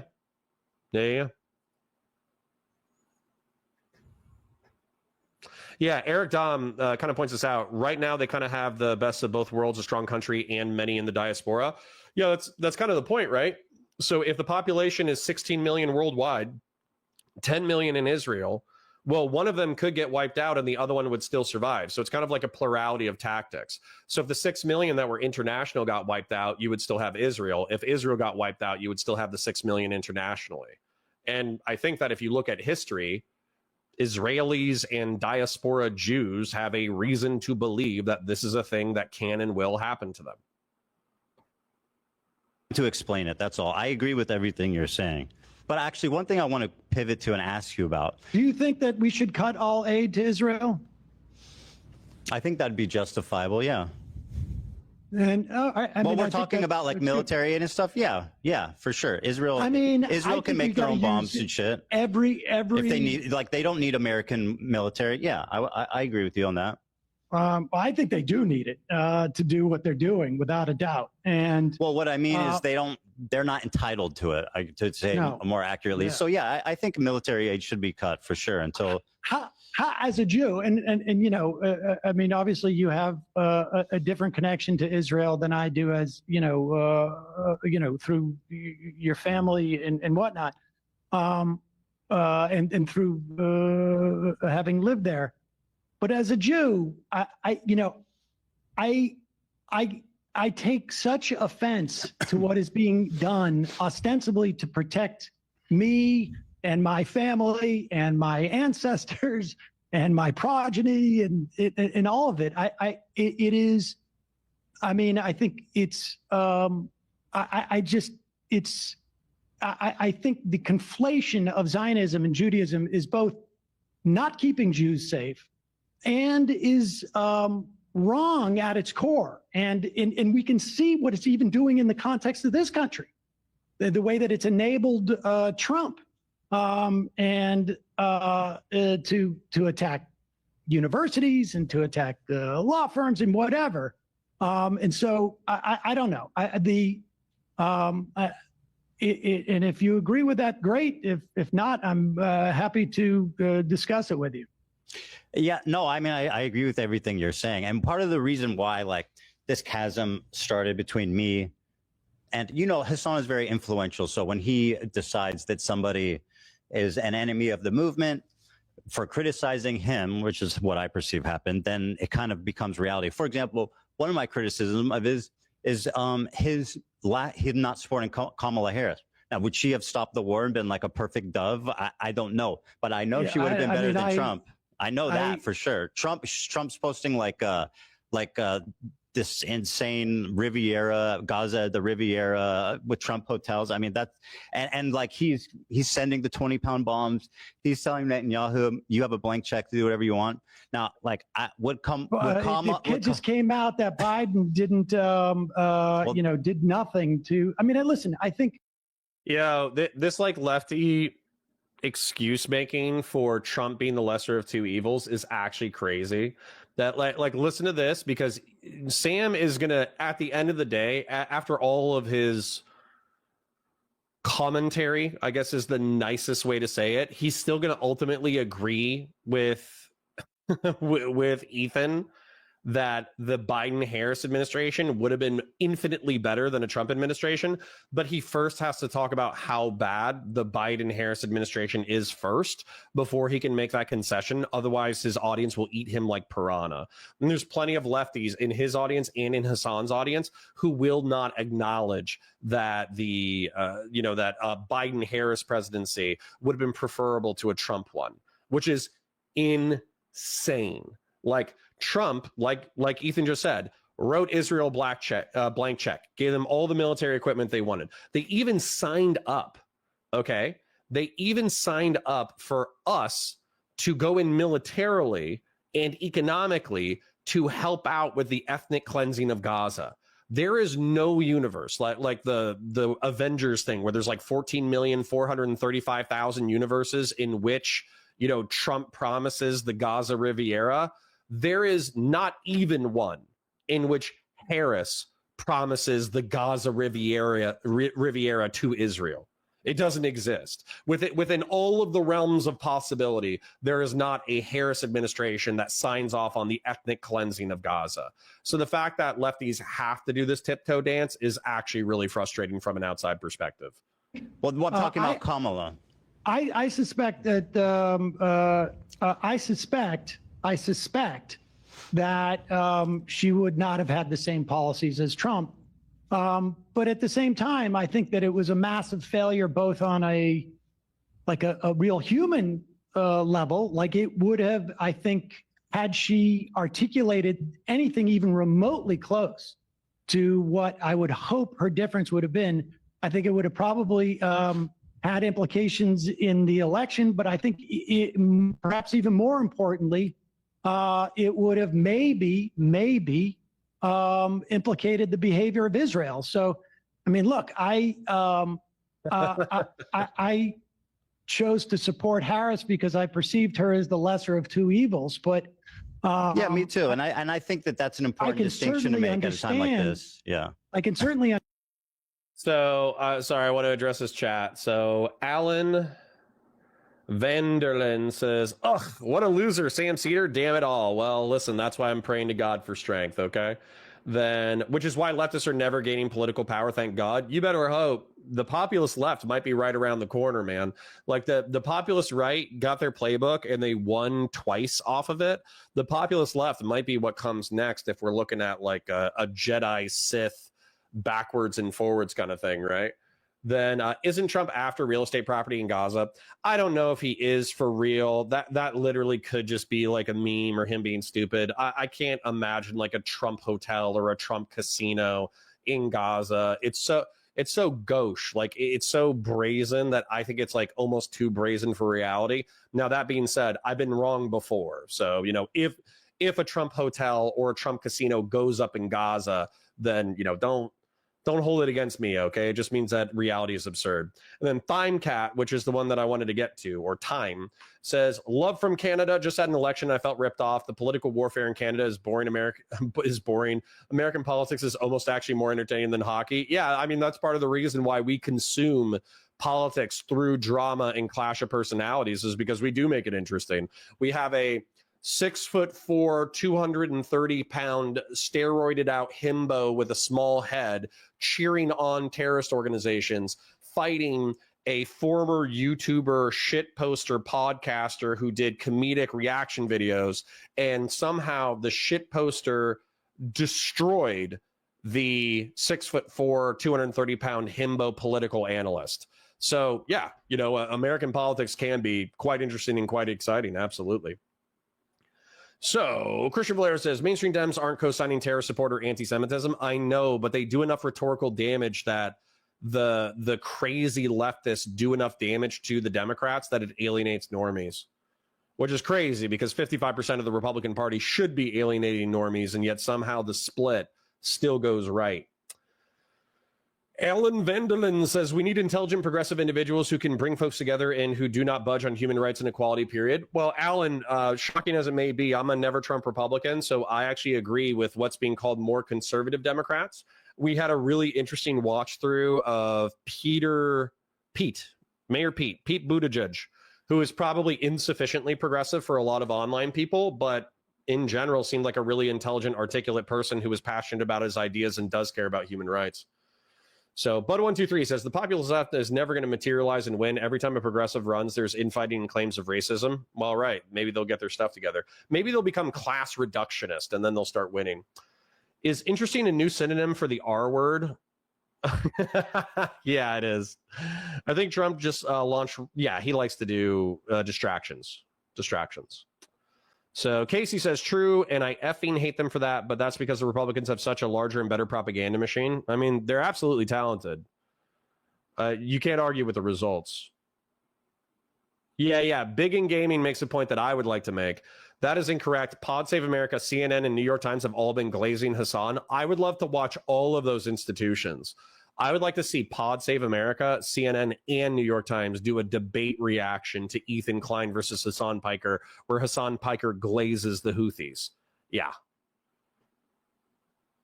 I understand how some people were just so repulsed by what was happening that it made it almost impossible for them to vote for Harris. I think, I understand why they didn't. I totally understand the perspective. Like, I'm so disillusioned with this administration, I can't support Kamala. But at the same time, like, a hugely influential political streamer like Hassan, who has a huge influence on people, I think, and who's someone who who's very vocal about being pro-Palestine. I feel like it's an abdication of responsibility to be like, I'm not voting for Kamala, or I'm not telling you who I voted for. I suspect he voted for Jill Stein personally. Agreed. But either way, he hasn't said, and he wouldn't endorse her. Now, like, if you're just like a random protester or whatever, and like, you're like, I'm so disgusted, I don't want to vote, that's fine. But if you're like a high-level political streamer, and basically you have the capacity to weigh like the lesser of two evils and what that means, I feel like it's an abdication of responsibility to not make that call. I mean, I certainly have been critical of people who, generally don't vote for the lesser of two evils. But I think, and certainly, in the run up to the 2016 election, I certainly that was my. Yeah, so this is sorry, real quick. Big in Gaming says it's amazing that being pro-Palestine has been conflated with being pro-Hamas. Yeah, that's honestly like pretty frustrating, because I think that if you actually dissociated those two, like if you said like, I want the Palestinian civilian population to do well, and I think what the IDF is doing is very criticizable, to put very mildly, and I think that there needs to be a better plan for Gaza and its civilians. That's like I think a sane analysis of reality. Whereas saying like, oh, the IDF is so bad, we actually have to support like jihadist murderers. Nah, you've just lost. You've just lost any normie. You've lost any moderates. The fact that any leftists are even playing hide the ball on this stuff is crazy. Christian Valera says, Pete is the best, but unfortunately he is gay, which means no one on the right votes for him, and a percentage of old school Dems don't either. That is my frustration. No offense to homosexual members of my audience. I'm happy that you're finding happiness and that you're attracted to who you're attracted to and all that kind of stuff. Good for you. But I do think that if Pete was 4 inches taller and heterosexual, he would be a white Obama. Mr. Geek says, if we want a Democratic Party, we do need to yeet these I can't support Kamala people. It is such a wild claim to say while Trump is running. Yeah. And we're all suffering the consequences, right? I can't wait to see what the economics look like in 6 months. The economics in the next 6 months are going to be insane. Expect a roller coaster. Anyone noticing that the twitching this guy doing? Yeah. He has Raymond Smith. Ethan Klein has Tourette's. And so he kind of has like a bunch of like nervous tics and nerve pain and all that kind of stuff. So he kind of freaks out and wobbles. I actually really identify with that arm wobble. Sometimes I'll do that. So, poor guy. He's got a nervous system issue. Perspective. But again, what the Biden administration was doing was so horrific that her inability to signal that there would be any change. I think sometimes you have to take this at face value. And I think there would be certainly, definitely other things. You would not be assaulting the government like Trump is. But, I think probably this is the first election in as long as I've been doing this, and I think it's been 5 elections now. I mean, I'm old. That I couldn't really condemn someone from taking that position. Jonah Boy says, can Pete just pull a Milo Yiannopoulos and say he prayed away the gay? That's wild. I'll float that to my my Democratic friends in the DC Signal chat. I'll say, hey guys, Jonah Boy has an interesting idea. We're going to ask Mayor Pete to pray away the gay. He can still have his husband as his roommate, and he can still take care of his children, but he needs to say that he went to like an evangelical pray away the gay camp, and now he's attracted to women. And then boom, Mayor Pete's in there. Mayor Pete for president 2028. I'll float that up there. I'll see if DC goes for it. Based upon what we were seeing. I mean, it's not just. Yeah, imagine if you got hold on, not JD Vance. Imagine if you got who's the old, come on, the guy from Indiana. Why am I losing it? Mike Pence. Imagine if you got Mike Pence. You know, Pete like went to Mike Pence and is like, listen, man, I'm doing my best over here. I'm struggling. You know, I want to convert. And then like Mike Pence endorsed Pete Buttigieg. Oh, jeez. Good times. Just some random person. I do. And I'll tell you what. There we go. Conservative liberalism. We're not being very progressive in chat right now, but these are strategies that could work. All right. So maybe Pete's husband needs to take one for the team and just start identifying with the opposite gender. That might be an option. I'll float that one as well. Kamala Harris wanted a ceasefire. She stated that. Trump said, finish them. I mean, let's be honest. Like for someone Biden like Hassan, said, I want a ceasefire. I'm not voting for Biden. I'm not talking about Biden. No, I understand, but we found out that Biden, in fact, did nothing to bring that about. So, well, you can talk about Biden. I'm talking about Kamala Harris. What she said. I mean, well, she's the vice president. I mean, at the end of the day, she doesn't really do that much, right? No. But I'm talking about the candidate. Biden, as a president, said he wanted a ceasefire. She, as a candidate, said, "I want a ceasefire." Well, do you not? But even if you're like, I don't know how much I trust them. One's like, I want a ceasefire, and the other one is like, finish them. Well, listen, I think it was certainly obvious to me that Trump was going to be worse. But I think like if you're trying to get the candidate to show some indication of this, I can understand. I mean, I wouldn't do it. I would disagree with it. But yeah, I get your point too. Like, ultimately, I understand why people wouldn't want to support them because of what they've seen, and like that, it feels like it feels like it also shows a tremendous amount of just like electoral malfeasance on her part. I mean, hold on.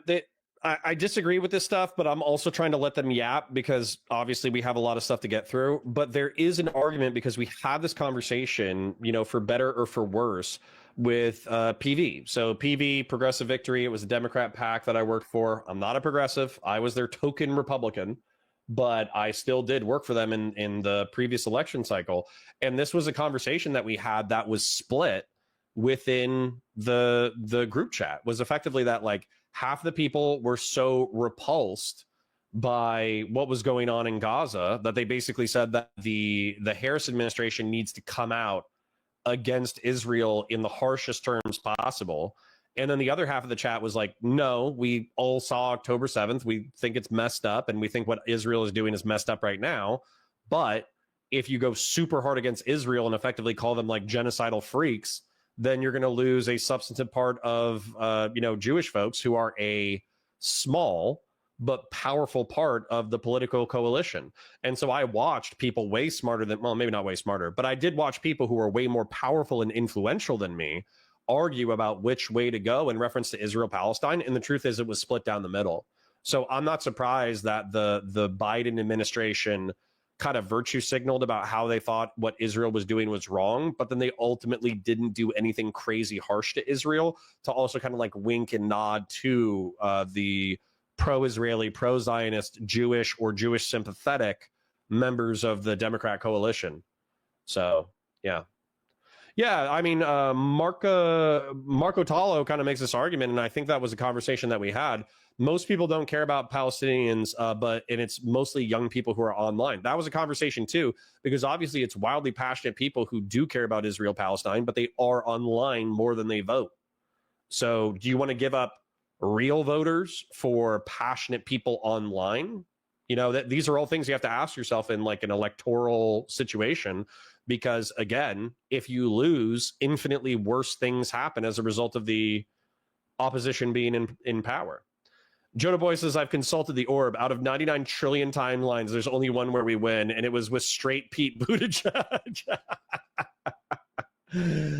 Oh, man. Sacred Snow says, Cotter, did you see a heckler stood up at an AOC rally and called her as a genocide supporter for the Biden didn't try to stop Israel report? The left. Yeah. The left aren't even taking power. Yeah, like, That person, if they care about the Israeli-Palestinian conflict, obviously the audience in a Trump rally is never going to care, but go harass the Republicans. Why are you harassing one of the most like progressive members of Congress who probably agrees with you on 90% of stuff? Why don't you go harass some Republicans? What the hell? Yeah, no offense, lefties. I know some of you guys watch me as a guilty pleasure, but if you guys, cannibalism is so common in the far left, it's insane. Half of the things that are done in this country that are against progressive values, it's not even because the right is that strong. It's because the left cannibalizes itself constantly. They made an active choice. And I think, you could have put that Palestinian lawmaker from Georgia on stage. They made an active choice to signal to whomever they were signaling that they weren't going to do anything. Now, I happen to believe that she would have been better on this than Trump, but they were making an active choice to do that. I mean, it was really electoral malfeasance on her part, in my opinion. But I don't know what the point of litigating this is per se. But well, we're talking about kind of my criticisms of Hassan and how this I don't. Well, let me show you this. I don't care. Yeah, about, I know. Honestly, I'm like Let me show you this. This is I'm more. Not, I don't. I honestly. Like, Yeah, you don't care. I know. I don't care. I don't. And why should you? I don't blame you. We talked about anti-Semitism, and you think that I don't want to put words in your mouth, right? But you seem to have conveyed that, compared to the destruction and everything happening, the genocide, the loss of life in Gaza, the humanitarian crisis in Gaza, that obviously that's way more important. So let me show you an example of something. And again, I know you don't care about the drama. To me, this isn't drama. This is one of the biggest, most influential streamers spreading something that I think is really dangerous. And you can agree or disagree, but it's a short clip, but I'll show it to you. And you tell me what you think.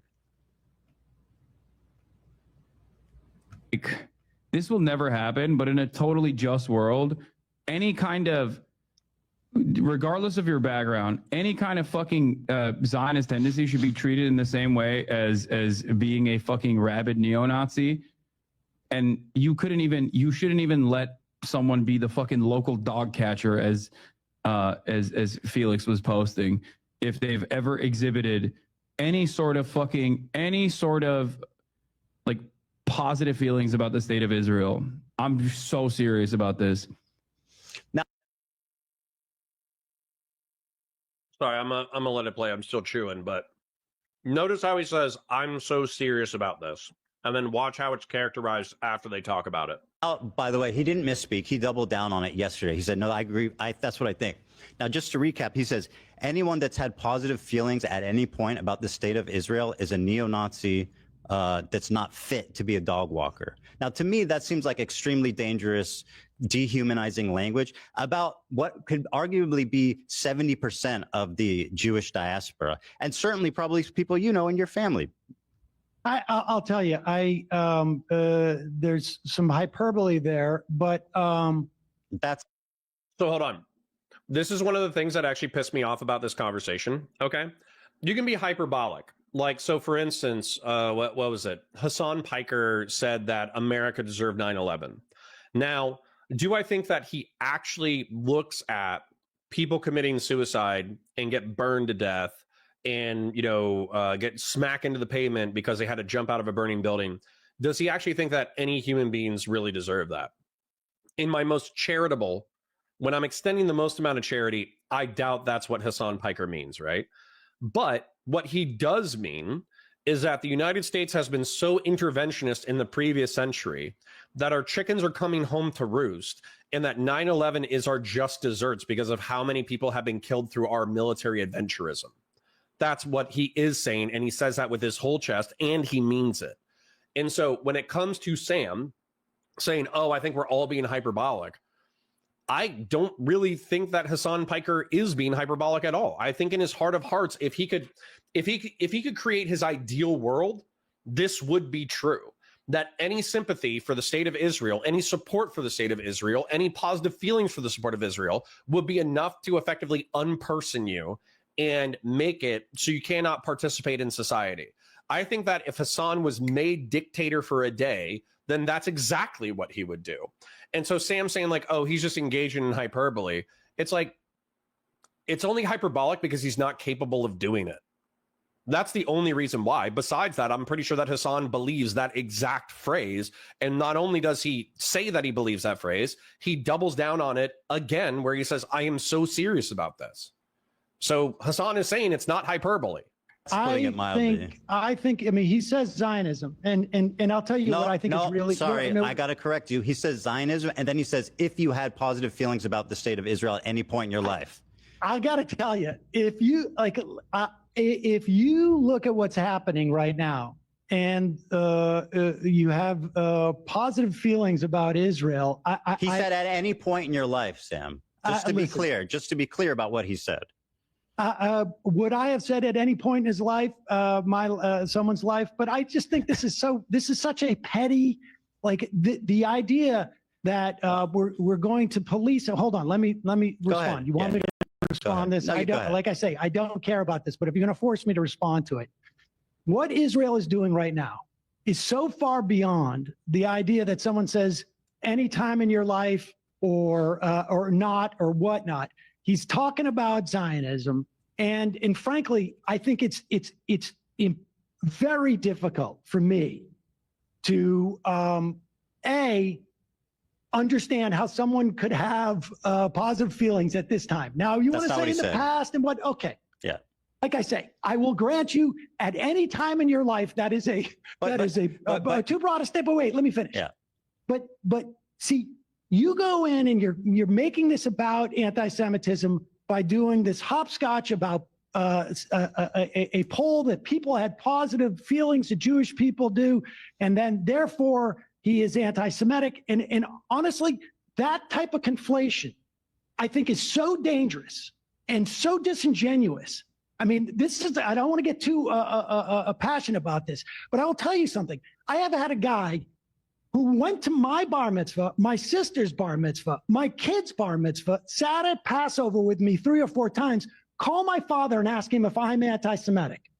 Now, this is just one, that is just an example, an illustration of conflating what he's clearly talking about Zionism. Was it hyperbole to say any time in life, whatever? The fact of the matter is this conflation is dangerous for Jews. It is a fig leaf and a way of weaponizing anti-Semitism that has enabled Donald Trump to do the shit he's doing, that has enabled the slaughter of thousands upon thousands of children and women and men, for that matter. It is not keeping Israelis safe. And this type of conflation, Ethan, is what I find far more irresponsible, frankly, than the idea that he said positive any time. I mean, look, you do a show Sam, 4 hours a day. So hold up. So let's just summarize this real quick. And I'm not gonna rake Sam over the coals too hard, because I think he's genuinely believing what he's saying while he's saying it. Okay. So I'm not gonna rake him over the coals too hard, but I do think what he's saying is stupid. All right. So first, he kind of dodges and say it's hyperbole. It's not. He says that he stands on that business. Hassan says that he stands on that business. And then what he effectively says, what Sam Seder says, is noticing anti-Semitism is more dangerous than actual anti-Semitism. Okay. Oh, so I saw Vandal Cabbage said, "Can you speak up?" And I was like, "Dang, is my volume low?" And then I saw the previous comment was, "I can't hear you while you're on your moral high ground, Sam. Can you speak up?" Good God. And so, noticing anti-Semitism, because let's face it, standing in front of random Jewish students and accusing them of genocide while they're trying to go to school inside the United States is anti-Semitic behavior. Okay. You have no idea if those Jewish students are pro-Israel or not. There's a 70% chance that they are, but you don't know if you're screwing with and harassing the 30% of the Jewish population that's not Zionist in their definition of the word, right?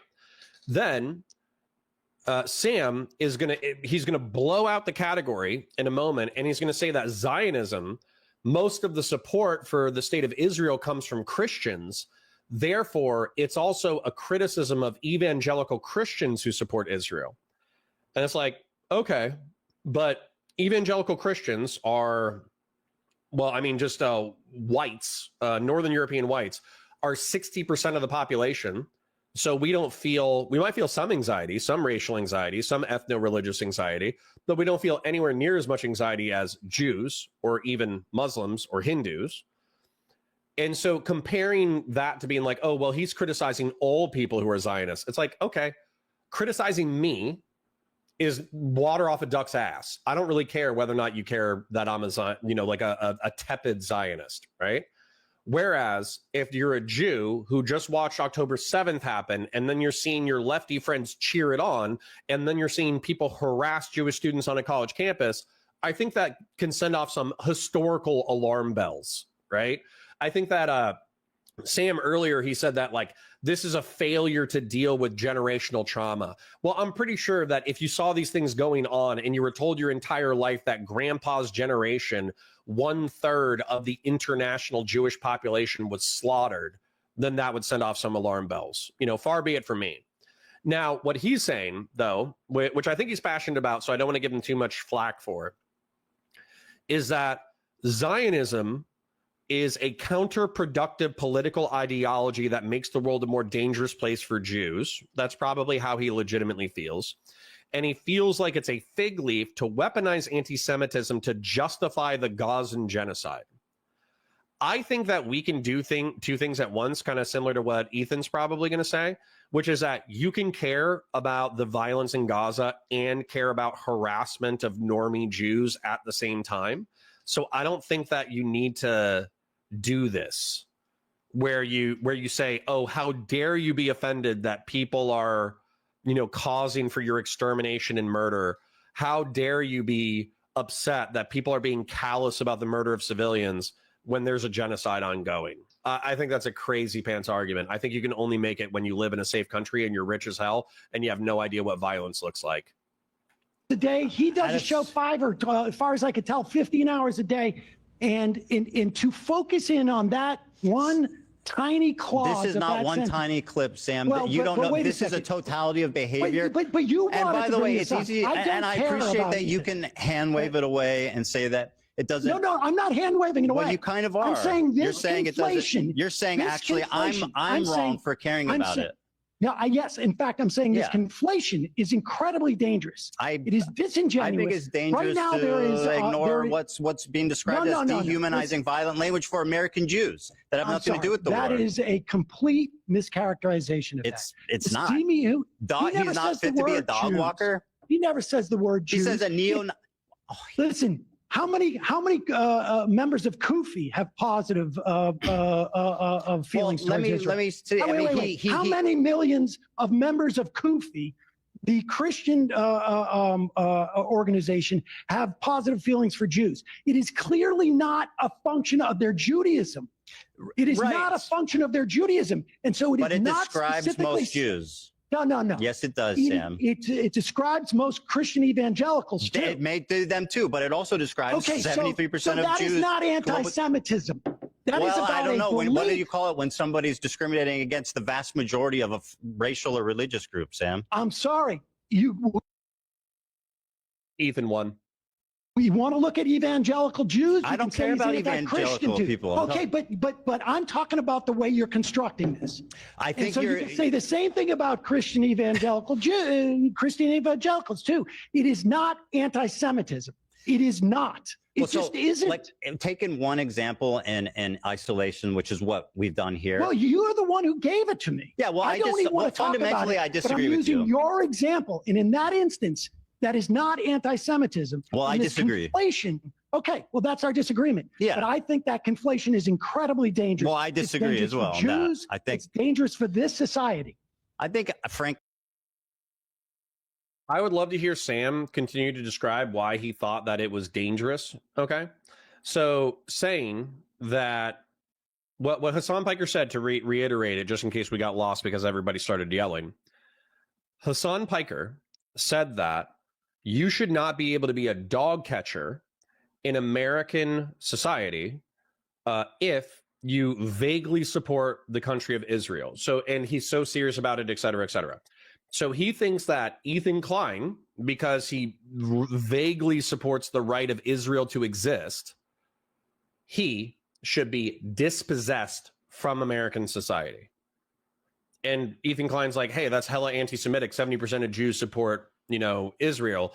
And then Sam goes, okay, yeah, so do some Christians. As a matter of fact, there's more Christians. It's like, okay. Doesn't change the fact that it's like a pretty messed up, bigoted, effed up authoritarian thing to say. But Sam has to play defense because it's on his team. So I would just be like, yeah, it's messed up. That'd be easy. Hearshot says, I'm sick of hearing about the isms. Well, they're not sick of hearing about you, Hearshot.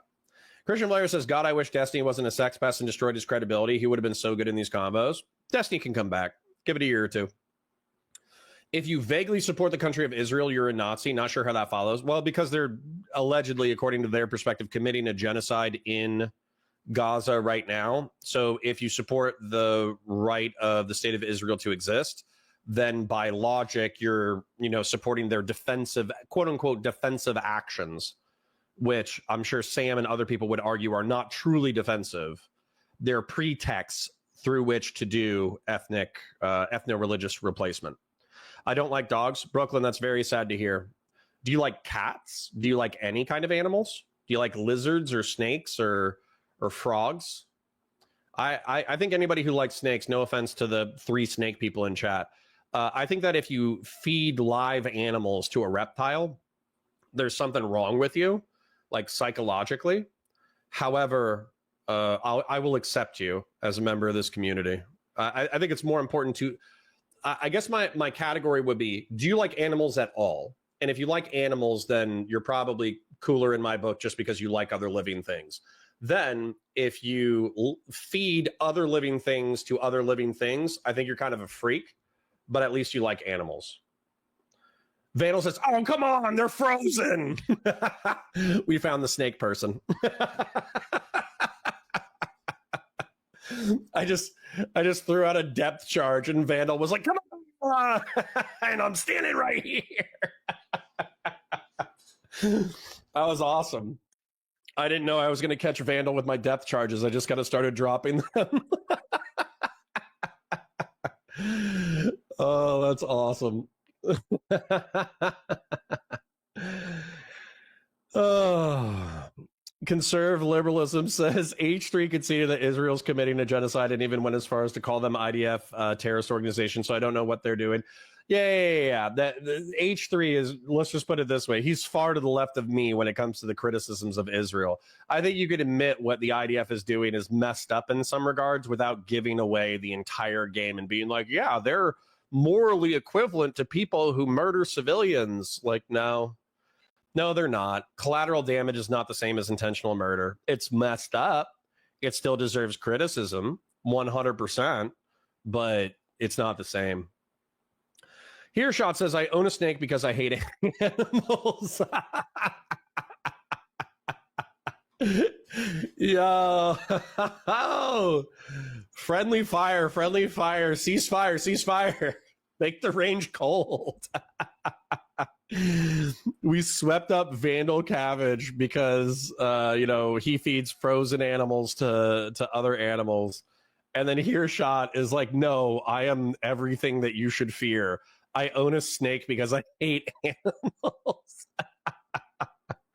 Don't bring up the Nintendo thing. We'll lose like 10 people in chat, okay?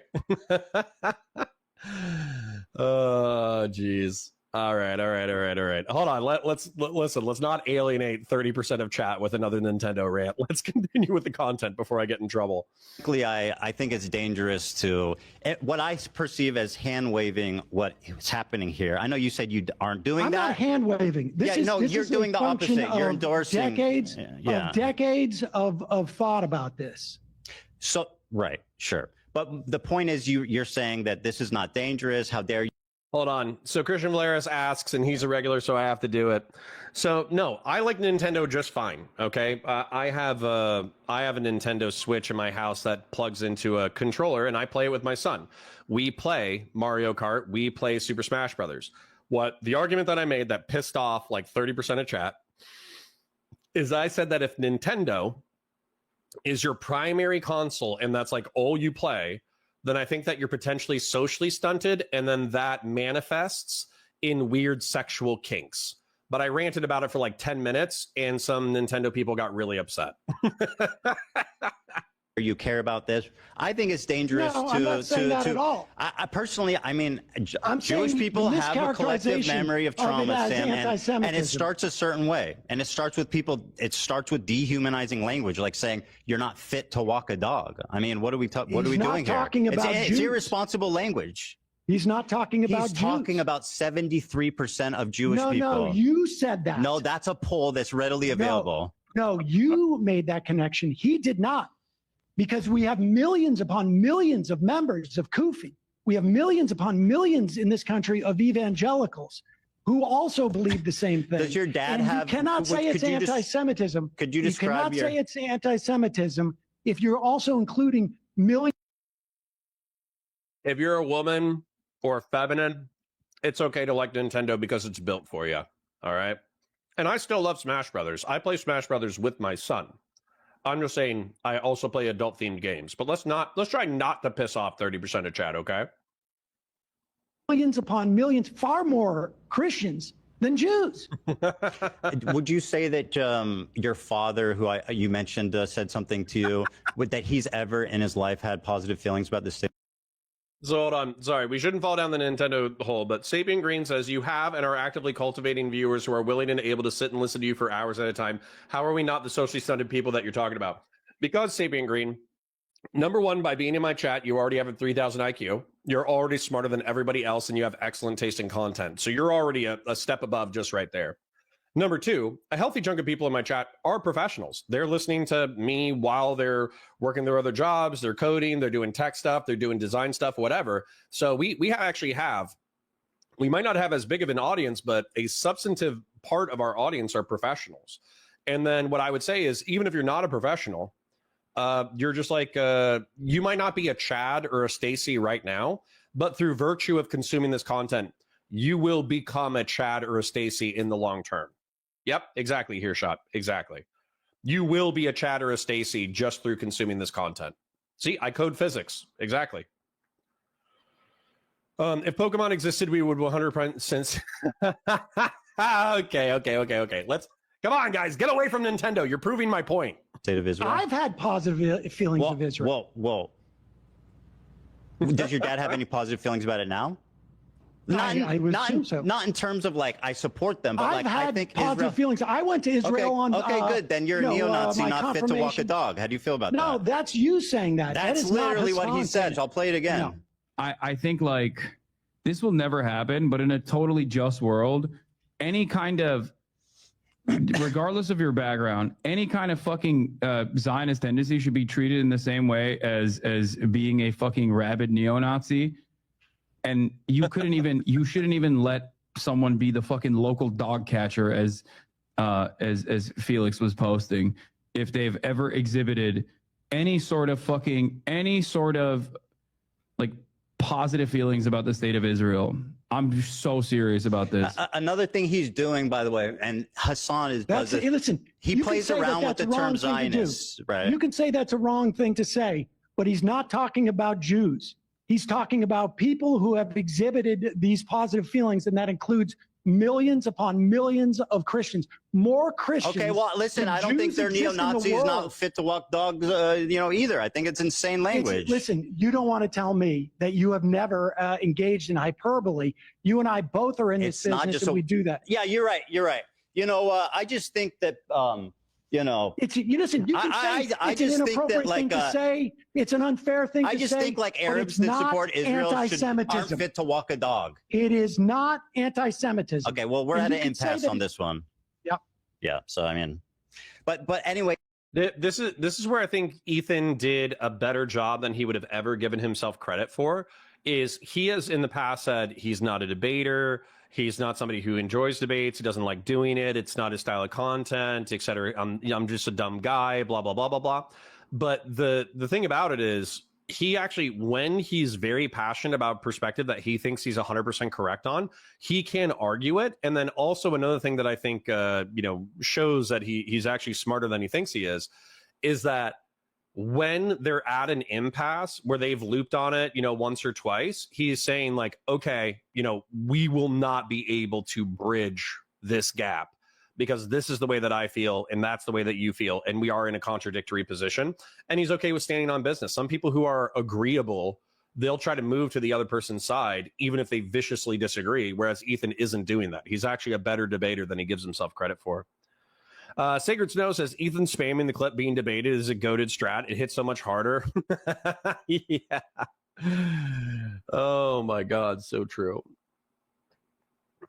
Wait, another thing he does is he says Zionist tendencies, and he's someone that plays around with Zionism. He calls me a Zionist, and again, I know we're arguing here about semantics of what Hassan said, but I don't think that you could accurately characterize me as that, as it's used colloquially. You don't know, right? But he's saying Zionist tendencies. What does that mean?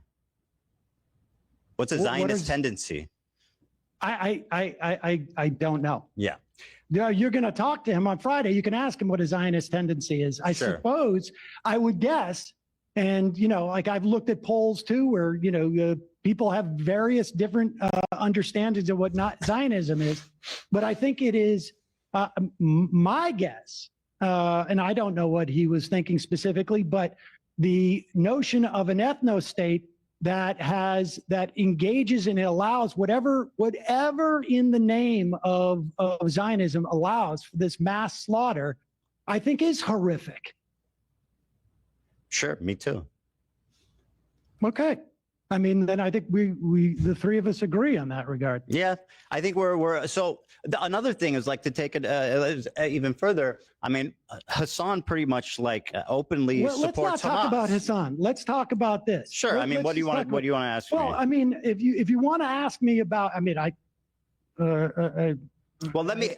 I'm not here to explore. Yeah. I have a list of things. But if you want to talk about Hamas, I mean, I think. Look. Well, how do you feel about Hamas?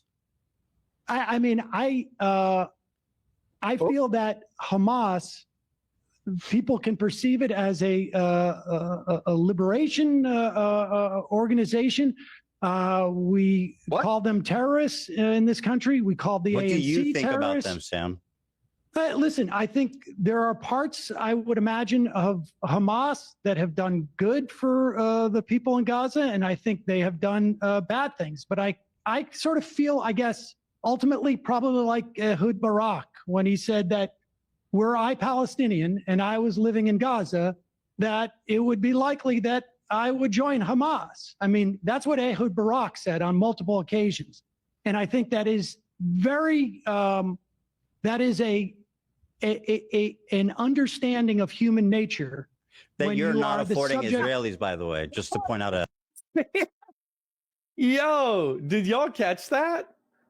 He kind of just contradicted himself from earlier. He's like, oh, I just can't understand the people who are cheering on the deportations, and I just can't understand the people who are cheering on the Zionist conflict in Gaza. And yet he immediately quotes somebody who says, oh yeah, like if I was a kid and I was born in Gaza, then I would probably be a part of Hamas. We can understand the material circumstances that lead to people joining extremist organizations. That's not the problem.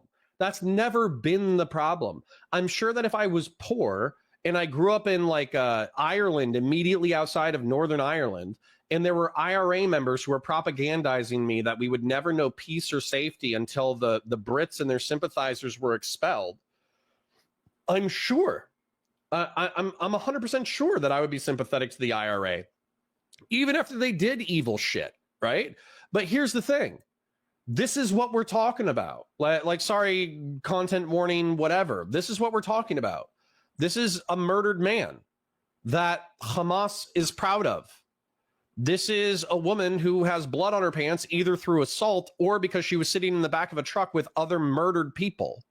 This is somebody getting decapitated. You can't see it, but this is somebody getting decapitated because they were a civilian victim of Hamas. And then this is a party girl who's being paraded around in Gaza like a trophy, right? So Sam can say that, like, I can logically understand joining a militant organization because I'm oppressed, and so if I was born in their scenario, I can sympathize with that part of it. Okay, what about the murder? What about the kidnapping? What about the alleged rapes? What about the confirmed rapes? What about the slaughters? What about the beheadings? What about all of that, Sam?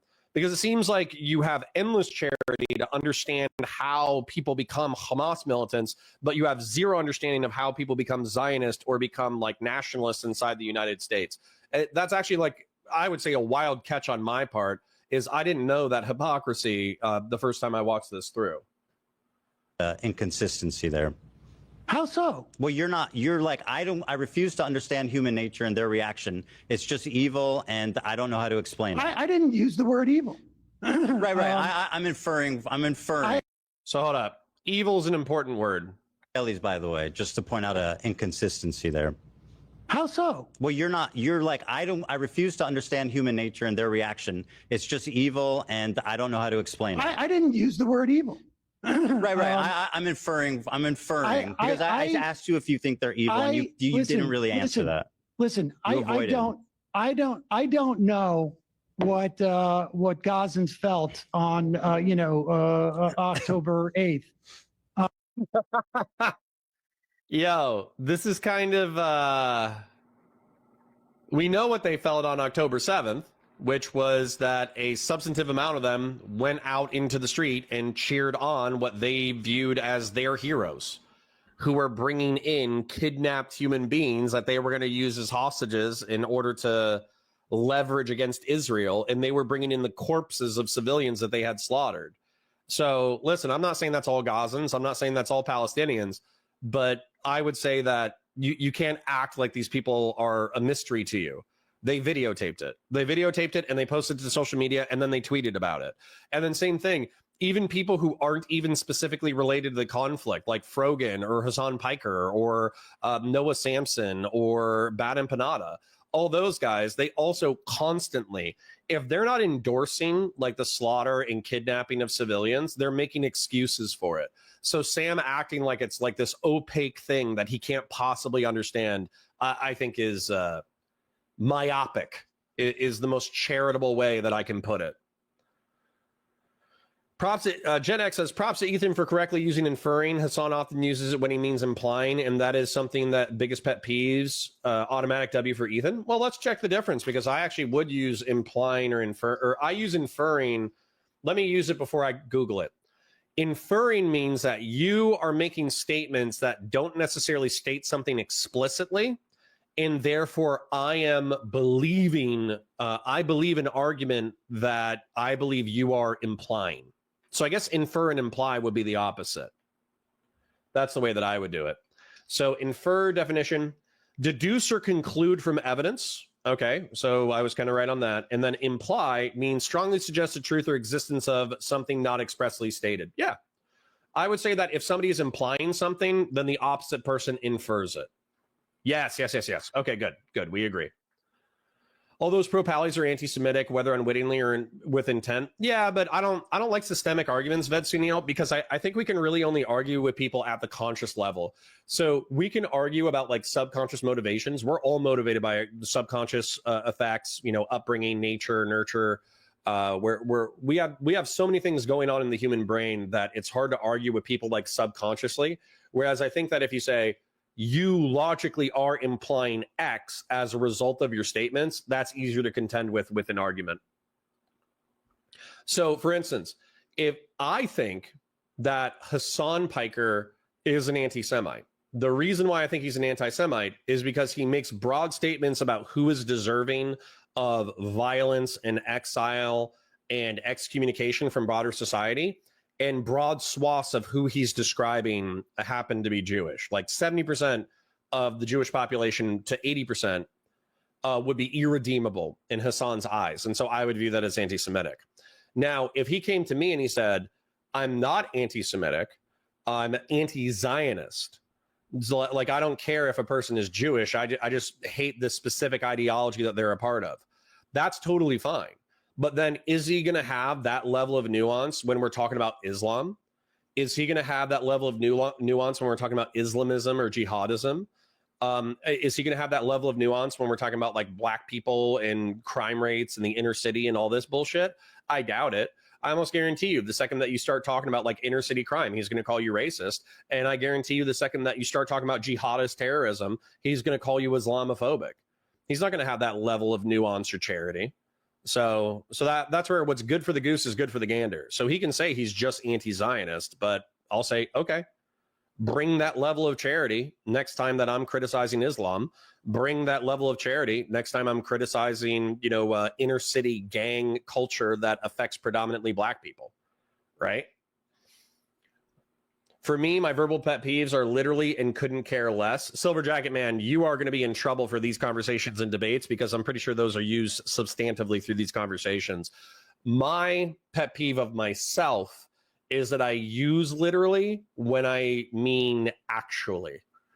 And so you'll actually hear me correct myself where I use literally in a context that it doesn't work. And then I'll be like, hold on. I mean, I actually believe blah, blah, blah, blah, blah, blah, blah. Because we live in a post-ironic world, so sometimes you have to specify what you believe and what's hyperbole. Christian Malera says, the only Muslim thing about Hassan is he uses Arab pronunciation, lol. Yeah. I love whenever he's like, Al-Aqsa. Like he does like all that, Muhammad, Mehmet. When he's like, Dalila. I'm more of a fan of Nick Diorio's pronunciation of Muslim words when, once per stream, he just goes, Astaghfirullah. And I'm pretty sure the word is Astaghfirullah, which actually, let me look it up real quick. It's a really funny thing. But there's Family Guy skits that actually go through Islamic beliefs, and they're like AI videos on YouTube, but they all start or have like astaghfirullah as a part of it. So astaghfirullah is an Arabic phrase that translates to I seek the forgiveness from Allah. so randomly throughout a Nicholas Diorio stream, he'll be like, astaghfirullah, Stewie. It's pretty awesome. It's pretty awesome. I love the commentary guys. They don't have to like me. I love them. Yeah. All right. But toward Hamas. But I can tell you that, we have there is a long history of terrorist organizations or so-called terrorist organizations like the ANC or the IR. So hold on. This, I know Ethan's going to get pissed about it, and I do want to let the content flow, but it needs to be remarked. The ANC killed under 200 people in like a decade and a half.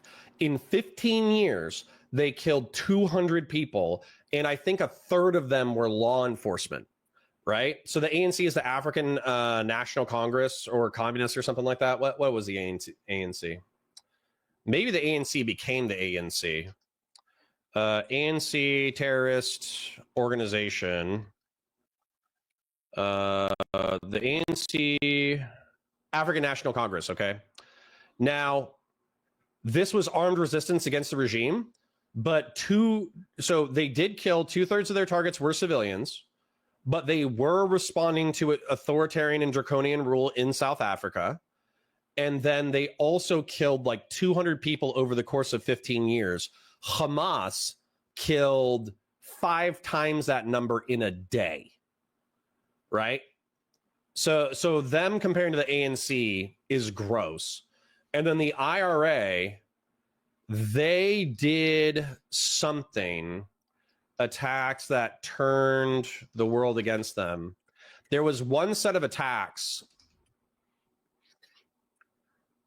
The Mountbatten, several IRA attacks, particularly those targeting civilians and British officials, turned international opinion against them, including Omagh and Lord Louis Mountbatten. In this one, I think that the Omagh bombing was the one that I thought about. And in this one, when they assassinated a royal member, they killed 2 of his kids along with him. They put a bomb on a boat that he liked to go fishing on. Excuse me. And then they murdered 2 like 12-year-olds that were hanging out that were hanging out with Lord Louis Mountbatten. And you can make all the systemic arguments for why you think the monarchy is evil. You can make all the systemic arguments for why, realistically, they were going to become evil royals anyways. You can make all the systemic arguments for how the Irish suffered XYZ ABC. If you knowingly like slaughter children and that is your intent, then you lose any sympathy that I have with you. If you look at a child and you go, yep, that's my target, boom, yeah, you're done. This attack, which killed 29 people, including civilians, was the deadliest single bombing in the history of the Northern Ireland conflict. It was seen as a particularly brutal act of terrorism and brought the IRA's violence into sharp focus. I think with the Omagh one, it might be the Omagh or it might be another one, but there was one where they bombed a war memorial. So it was a bunch of like veterans and like geezers. It was like 60 to 80-year-old men marching in a parade, and the IRA killed a bunch of 60-year-olds, right? And so effectively the IRA lost all moral authority, and then the world turned against them. So the point is that you can compare, if you want to compare them to the ANC, you can if you want to. I think that does damage to the reputation of the ANC compared to what they actually did and the way they conducted themselves. If you want to compare them to the IRA, that's fine. But within that comparison, I'm going to tell you, the more violent, the more repulsive that the IRA got in indiscriminately targeting civilians, the less the international community supported them. And then as a result, they ended up losing the fight for Northern Ireland. So we all like to meme about getting into firefights with British troops every now and then, but the truth is a lot more repulsive. Christian Blair says, the funniest skit in Family Guy is the Asian woman driving scene. How much signal do I need to cross 8 lanes? Oh. All right. That's just enjoying. That's anti-Asian hatred. Stop anti-Asian hate in my chat. No, Hearshot. I haven't seen that, but we'll probably check it out at some point. Nick Fuentes versus Sneeko. Harmonic Fox says, Valor Media, I'll become a commentary YouTuber just so you have someone in your corner as long as you can deal with me disagreeing with your natalism takes. No, I need somebody who agrees with me completely. All right. Let's continue. But needless to say, I think Sam Seder is being very silly, and I think that Ethan Klein is about to take him to task. IRA, even the PLO, now, Sam, that ultimately become a political organization. I think the comparison to Hamas to what happened in South Africa is insanely disingenuous. And I personally hate when people do that. I mean, Mandela didn't think so. Well, Mandela did think so. He explicitly stated that he avoided committing violence on the citizenry because it would make reunification impossible. That's something he said. I think you could say that tactically speaking, listen, by the way, Sam, in the totality of their campaign, I think under 200 civilians died. Yep. And the people who did kill civilians were almost all held accountable for what they did. That's a difference, Sam. Well, I mean, I can tell you that a significant difference. Well, it is a significant difference. I mean, I imagine many of those people who committed atrocities on October 7th are dead now. And, you know, this doesn't, okay, hold up. This doesn't count, okay? So when it comes to, this is one of the things that pisses me off the most, and it happens again in the Hassan debate, so I'll try to be brief about it. But this is one of the things that pisses me off the most. They say, oh, we'll hold them account in a court of law. Okay. Sam, and maybe to a lesser degree, but then Hassan definitely, they argue that it should be up to the Israeli government to infiltrate the area of Gaza, find the people who committed rapes and murders, and then individually arrest them for trial back in Israel. That's not incumbent on Israel to do. And number two, Mr. Mabasic says, lol, what did he just say? He said that a majority of the people who participated in the October 7th terrorist attacks are dead now, and that's how they're being held accountable. Right? No. The Israeli military is not fighting Hamas militants because they're trying to hold them accountable for October 7th. They're fighting, well, I mean, I guess that you could argue that's partially true, but they're fighting them because they're armed militants in an area that they're invading. It's about rules of engagement, not justice, right? There's no sane person on the planet who thinks that you could conduct a criminal trial against the terrorists of October 7th. Absolutely insane. Christian Blair says, Sam is arguing in bad faith. I don't think he is. I think he, everybody uses the term bad faith, but bad faith means like arguing something that you don't believe. I think that this is like Sam's earnestly held dog shit opinion, right? That whenever people say like, oh yeah, they're just making this up because they like want to win the argument temporarily. Nope, I don't think so. I think this is his genuinely heartfelt, shitty opinion. Gen X says, oh, thanks. Just curious. Obviously, I know people can have religious experiences or join a new religion. Oh, you're talking to somebody about their religious experiences. Very based. And don't fool yourself. If Israel did that to Sam, Sam Hassan would still have a problem with it. 100%. 100%. If they exclusively killed Hamas militants, they'd be like, the only reason why October 7th happened was because of what you did beforehand. So they would still make excuses for Hamas militants while they were getting killed. So, yeah. Mr. Mabastic, you're right. You're right. The ANC, now, whether or not the ANC actually like held trials or hung members of their own organization who did terrorist attacks that killed civilians, probably not, right? But what they did do is they politically disempowered people who wanted to wantonly slaughter the opposition. They wanted targeted attacks on police stations who were engaged in authoritarian and draconian behavior. They didn't want carte blanche to start slaughtering all whites in South Africa, which is part of the reason why I think Mandela is favorably remembered today. If he was like a murdering psychopath, he would be remembered more like Mugabe. Like, correct me if I'm wrong, but wasn't Mugabe like the person who took over Zimbabwe after Rhodesia fell? Who's Mugabe? Yeah, Robert Mugabe is revolutionary and former president of Zimbabwe. Yeah, Mugabe is remembered as somebody who took over a white majority area in Africa, but he's also remembered kind of as like a bloodthirsty, authoritarian, draconian tyrant. Whereas Mandela, people write infinitely more glowing articles about Mandela. So what does that have to do with anything? That's accountability. Being killed? Okay. But Conservative liberalism says, I know I came in late and missed the news segment. We didn't do the news segment. We rolled right into this. He's going to throw a big military parade for his 79th? Yeah, I think that's super cringe. I mean, being held accountable by the party that they're presumably doing the violence on behalf. Like, what, you're saying the entire ANC was held accountable? No, it's saying Nelson Mandela's party, if someone killed a civilian, they would hold them accountable. They would charge them. They would disavow their actions. The ANC did? Yes. Well, the IRA was bombing places in England and throughout Ireland. I mean, we have even the Irgun or the Stern gang when they killed, over. I know I'm pausing a lot, but what he's failing to mention is the more bloodthirsty the IRA was, the less support they had. That is something that Ethan, I know that it's hard to argue in real time. We're kind of Monday morning quarterbacking, but I think that's something that needs to be pointed out, is that when the IRA viciously and indiscriminately attack or intentionally attacked civilians or killed children that they knowingly knew were going to be a part of the casualties, when that happened, they lost all support. For 100 villagers in 1948. I mean, the history is full of examples of organizations that commit terrorist acts. Now, I will tell you, people look at South Africa. I do not condone the killing of civilians, which is why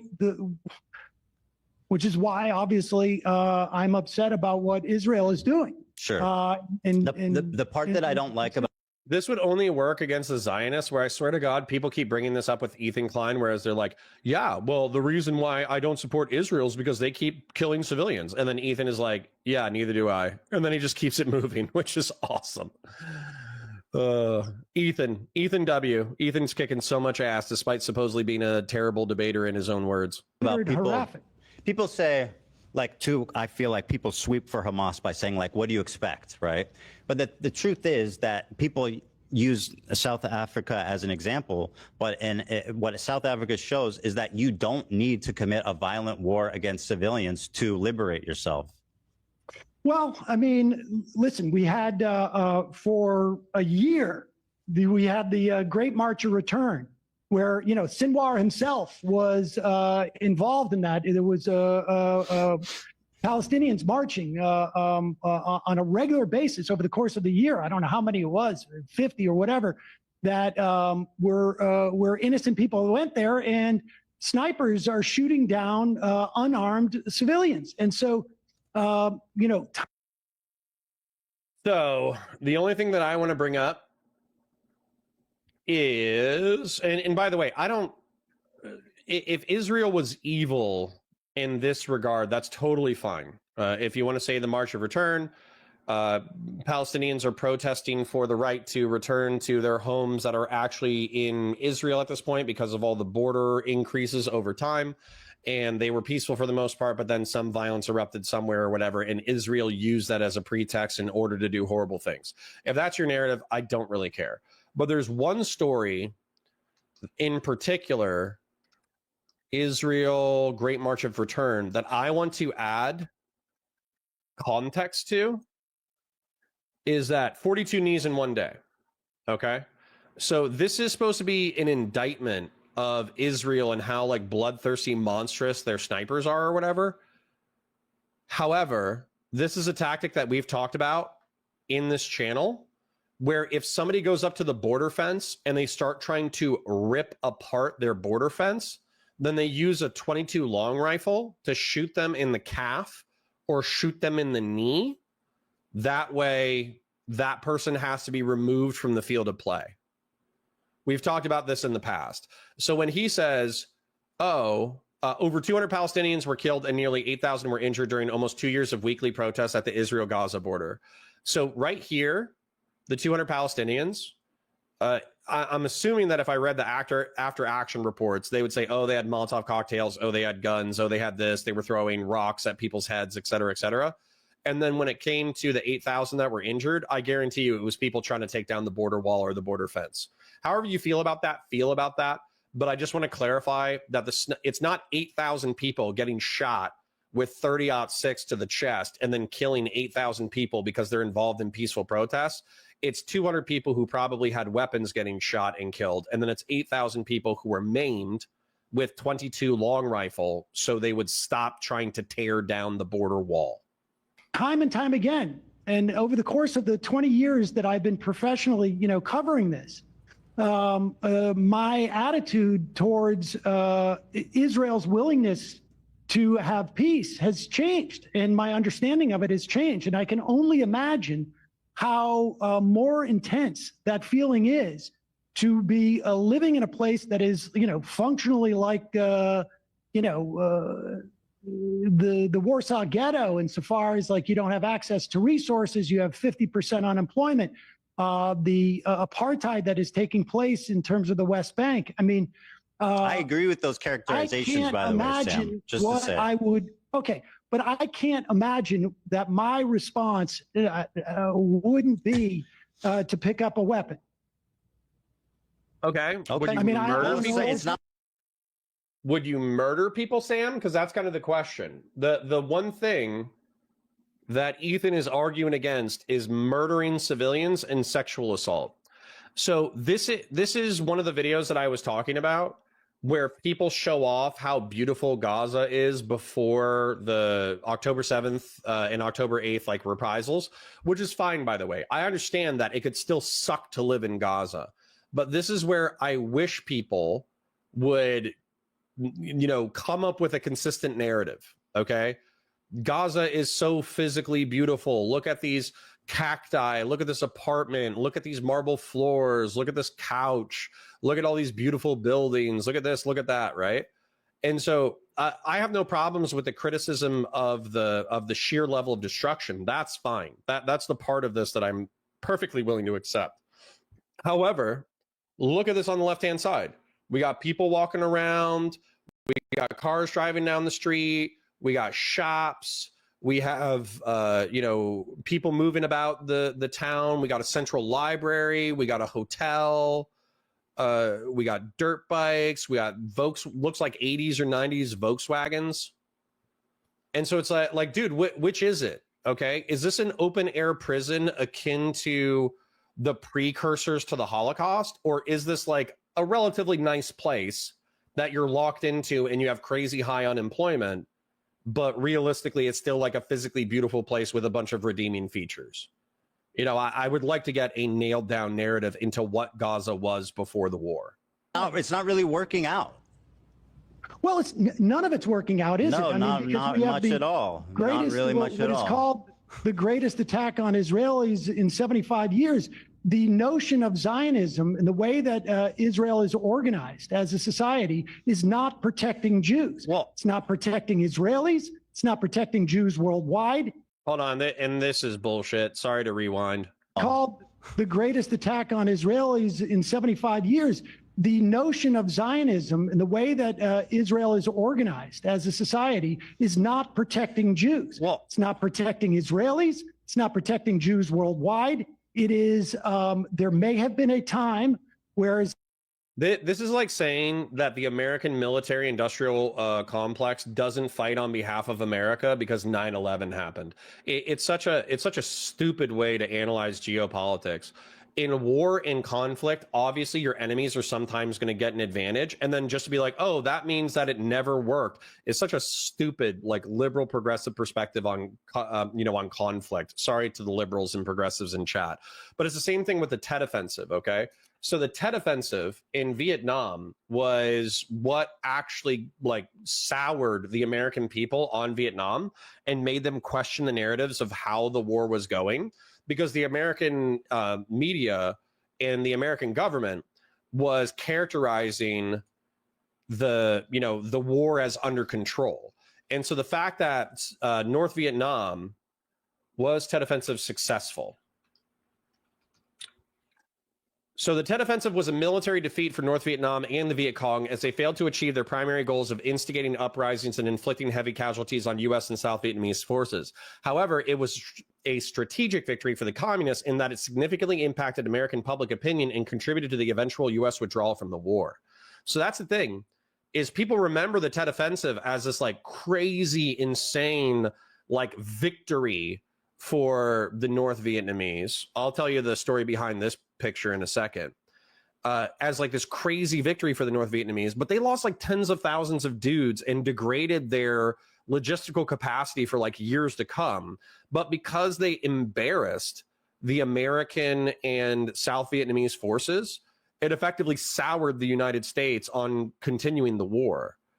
And so like that's where like you have to be wary of anyone who says like, oh, October 7th it means that Israel is incapable of defending itself. Is Israel incapable of defending itself with the Iron Dome right now? Is it incapable of defending itself as it dismantled its military rival on the south and the north and the east almost instantaneously? Like, no. Israel is perfectly capable, but when you're in a conflict with people, you sustain casualties. It's such a stupid, childish perspective on like war and conflict. And this dude looks dope. Here's somebody's grandpa in Vietnam looking badass in a GI helmet. But all right, so this story, this photo is of a South Vietnamese police captain executing a North Vietnamese insurgent. But the truth is that this man ended up retiring and living in America and dying in old age. This man had just got done butchering a family on the local military base or the local police like base. Like the police officers and their families stayed on, like in compound housing so they wouldn't be murdered. This guy and a bunch of guerrillas snuck into that compound and they slaughtered this guy's coworkers and their families. So the whole thing is like this picture was used by anti-war activists in order to show the brutality of war and the brutality of the South Vietnamese. But this guy actually was carrying out, in my opinion, a just execution of a barbarous monster. So anyways, the more you learn. Yeah, didn't help the image as well. The reporter always felt awful for it. Yeah, literally, I shouldn't say literally. Actually, if I remember correct, I think the reporter said that they publicized the picture because it was so iconic. But what ended up happening was it was used by anti-war protesters and it was used to malign that police chief so aggressively that they ended up regretting publishing the picture. It should be noted that the North Vietnamese were nearly as brutal as Hamas. They slaughtered 3,000 to 5,000 Vietnamese civilians after they captured Hue. Yeah. There were all sorts of stories coming out of Vietnam that were like the communists hated religion. And so when they caught Catholic missionaries in Vietnam, they would like rip out their tongues or torture them or murder them. And no offense, but if I hear that you like tortured or murdered a woman and you're a part of like a military organization that doesn't punish you for it, you know, I might take it personal and then start hunting down your military organization. Same way we did with Al-Qaeda, right? Because Al-Qaeda took part in 9/11. There's no redeemable part of Al-Qaeda. If a member of Al-Qaeda gets hit with a drone strike, no one cares because of what they participated in and because of what they glorify. The reporter said, what would you do if you found your friend and his kids massacred? But the privileged white kids like Sam never heard that part of the story because they don't care. Literally. Not literally. Actually correct. Yeah, I don't think Sam has been aggressed upon violently. Otherwise, I don't think that his takes would be sustainable. Zionism had and there were certainly proponents of Zionism in the early 20th century, in the late, perhaps late 19th century, where there was a notion of a multi-ethnic democracy that fell by the wayside. Folks like Hannah Arendt and Einstein, left the Zionist Congress, and what it has evolved into is, I think, a nightmare for everyone involved. And so, I don't know how I would react in that type of immiseration, frankly. Well, can I ask? How would you react if you were an Israeli Jew, Sam? But again, Ehud Barak said that he would pick up a weapon were he one of them. And that's fine. He's far closer to the conflict than I. Thank you for your sympathy, Sapient Green. I'm not saying I don't understand why people pick up weapons, right? So let me ask you this. What do you think about October 7th attack? What do I think about it? Yeah. I mean, it was horrific. Mm-hmm. And this was like a military action by Hamas to what end? I mean, I suspect. I mean, I don't know what the strategy was. I mean, they attacked 2 military bases. I don't know if they were aware of that the dance. The Nova rave. Listen, guys, I'm going to be a little mean to Sam right now, but this is how I know I have a future in media, okay? Because Sam's been in media for a long time. He's a voice actor. He has a show that, while it doesn't have like the craziest metrics, it's pretty acclaimed for being like a fair and intelligent and thought-provoking show, right? And yet here's, Sam Seder, one of the kings of debate on the left, if you're not talking about Destiny, and he's just like, what do I think about October 7th? And listen, we all have bad days. We all have days where we use more filler words than we like. We all have weird tics and audio sounds that we make with our mouths that are involuntary while we're communicating. But, this guy has been doing this for a decade and a half, 2 or 3 decades. He's being asked a question about a topic that he should be prepared for. And this man's probably made hundreds of thousands of dollars being a rhetorician for the left, right? So if that's true, and if all the other people that I've met in media are the way that they are, I think I'm going to do just fine, fellas. Speaking of which, chill time.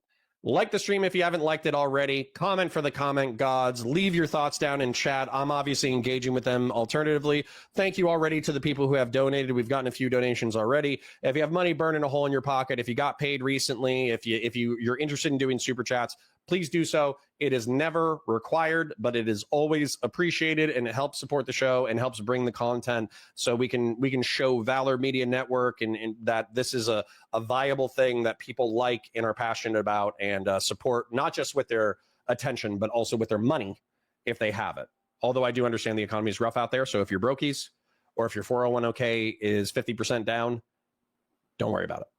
Well, QC John says, I think Sam sounds like the old creepy guy in Family Guy. No, you know who he is. He's Hugo from Bob's Burgers. I'll show you in a second. Possum Nation says, Connor, I don't know what the Americans did in Nam, but the French definitely did act in terrorist ways before the Americans got there, for what it's worth. They did the same in Algeria before that. They aren't shy about admitting it. Yeah, colonialism is brutal. I'm not saying that it's not. The Silver Dragon Man says, Sam's knowledgeable in some things, but honestly, I've never considered him to be very good at debate. Not sure where he got that rap. Probably debating stupid people. That's where he got that rap. But let's take a look real quick at, I just want to Google the character Hugo from Bob's Burgers, because if I play a clip, they're obviously going to copyright it. But there's a health inspector who is hot for Linda, and it's played by Sam Seder. And honestly, Sam Seder's voice, this is the spirit animal of Sam Seder's voice.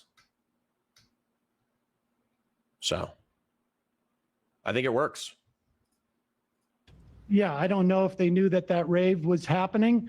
I suspect it was to derail the Abraham Accords, which were going to leave the Palestinians out of the equation, where an authoritarian You leave out that monarchy they state. attacked kibbutzim, by the way.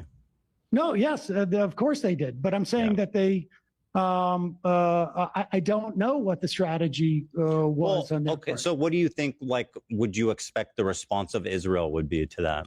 I had no doubt on that day that Israel was going to respond. Go insane. I mean, yeah, right? It was going to be horrific. We all knew. yes, but I think I think the lack of proportionality was just beyond, frankly, and I was aware that this was going to be a horror show, but I don't think I had the level of awareness of what they would do to go in and literally level it, destroy what is it, 90% of the structures in Palestine, bomb hospitals. So this is one of the dumbest concepts in lefty conversations about war. Okay. And I'm not saying that they can't make a different moral appeal. Okay. They can make a totally different moral appeal, and I would accept it. Proportionality. Okay. So let's just look at the definition real quick. Definition: the quality of corresponding in size and amount to something else. Okay. The factor, variable, or quantitative.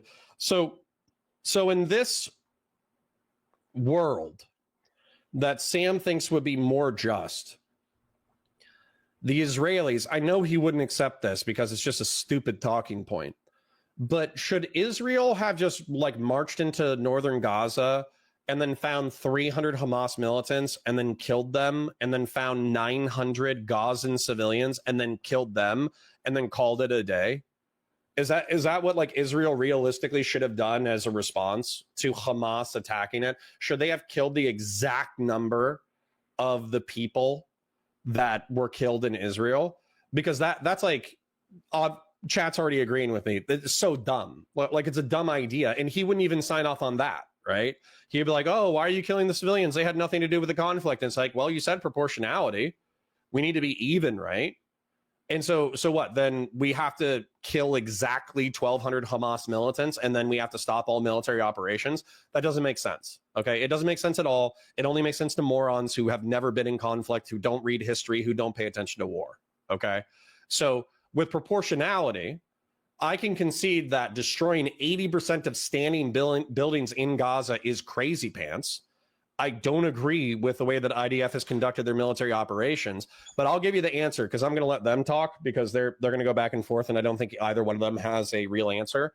So in urban combat, in the second Battle of Fallujah, okay, what we did, second Battle of Fallujah. So the first Battle of Fallujah, we basically did what Israel is doing in Gaza. We went in and we just started killing everybody. And if somebody was in our way, we just killed the hell out of them. So the second Battle of Fallujah, we bombarded the entire city of Fallujah with pamphlets for 6 months saying, hey, if you don't want to get killed, get out, right? And we gave civilians the opportunity to flee for 6 months. Then at 6 months, we unleashed hell. And so we went door to door with grenades and tanks and support vehicles, and we just blew up everything. Like Fallujah was a mess. Let's watch this cute doggy while I talk about war crimes. And so as a result, that's something that I would have liked to see Israel do. I would have liked to see them skirmish with Hamas on the outskirts of Gaza, them pamphlet Gaza for 6 months saying, hey, go to Rafah. We won't kill you in Rafah. And then I would basically like to see combined infantry and mechanized Israeli divisions go through Gaza and clear it house to house and door to door and kill anyone who wants to fight. Now, the argument, though, is that gave the insurgents 6 months to prepare. So you are going to lose more soldiers by giving your enemy the opportunity to prepare. Now, the contradictory argument to that is the only people that you're going to end up killing are people who absolutely want to fight. You're not going to kill as many civilians. You're still going to kill civilians who either don't want to leave or who are being held hostage by the military faction. But if you give them 6 months to clear out, I think that's on them. And then also, if you're doing that door-to-door operations, you're going to lose more people. But those people who are sitting on the sidelines who are like, I would fight if they came now, but realistically, I'm kind of hungry and I want to go see my mom. Those people are not going to be hanging out in a siege in Gaza for 6 months. Only the most hardcore of the hardcore. And so in a perfect world, that's what I would like to see. Now, it's not a perfect world, but it is what it is. Silver Jacket Man says, maybe it's because I'm old enough to clearly remember 9/11, but that whole proportionality argument is ludicrous. After 9/11, Americans were howling for blood. Yep. No bomb shelters in Gaza, by the way. Nice government. Yeah, they actually said that there's some leaders of Hamas that'll say that the Gazan civilian casualties are a propagandistic win for Hamas. So they don't care if their civilians get blown up because God's going to judge them and send them to heaven or hell anyways. So it's not that big of a deal if civilians die. And realistically, it's a propaganda win for Hamas whenever Israel kills a civilian. Silver Jacket Man says, if you ask the average American if they would be okay with glassing the whole Middle East, after 9/11, yeah. After 9/11, there are people who unironically would have been perfectly okay if we turned Afghanistan to glass and if we turned Saddam's palace to glass, 100%. And then let Iraqis figure it out. We wouldn't have even been there. We just would have turned the entire thing into like a sea of radioactive rare earth minerals. All of Fallujah was a free fire zone in addition to using white phosphorus. Well, when you're talking about number two, number one was worse because we didn't give civilians time to clear out. Big In Gaming says, if you want proportional, Hamas equivalent killing in one day is basically around 2,400 in 24 hours. To match that, Israel would have to kill almost 1 million in the year. Yeah, absolutely. Say what you want about AQI in Iraq, but they didn't intentionally use civilians as human shields to the same extent that Hamas does. There's some bad things that AQI did that make me not want to agree with that statement, but I'll agree that Hamas is more prone to hide behind civilians. Parents, please don't trust Pitbull with your baby. Thank you. Yeah, well, that Pitbull's cute, and it's a cute video, so we're just going to deal with it. Anyways, let's give them their talking time, but I just needed to point out how stupid that point was. They would use well, Hamas did know that because that's why they attacked. Food as a weapon. I'm more interested in like the justification for what they're doing. Probably there. took Fair, Christian Blair is fair. Hostages with the idea that they would be able to negotiate. I understand why they took hostages. I don't understand why they took children and elderly. I believe that they probably. I mean, this is all conjecture on my part. That they would be able to trade them as a way to inhibit Israel's doing what they're doing, and I don't know if they could have even imagined that. I'm not going I'm not going to endorse Hamas's strategy here. Well, I'm just trying to flesh it out here because this is what I'm getting to is Hamas. I think they knew that this was the reaction that would happen.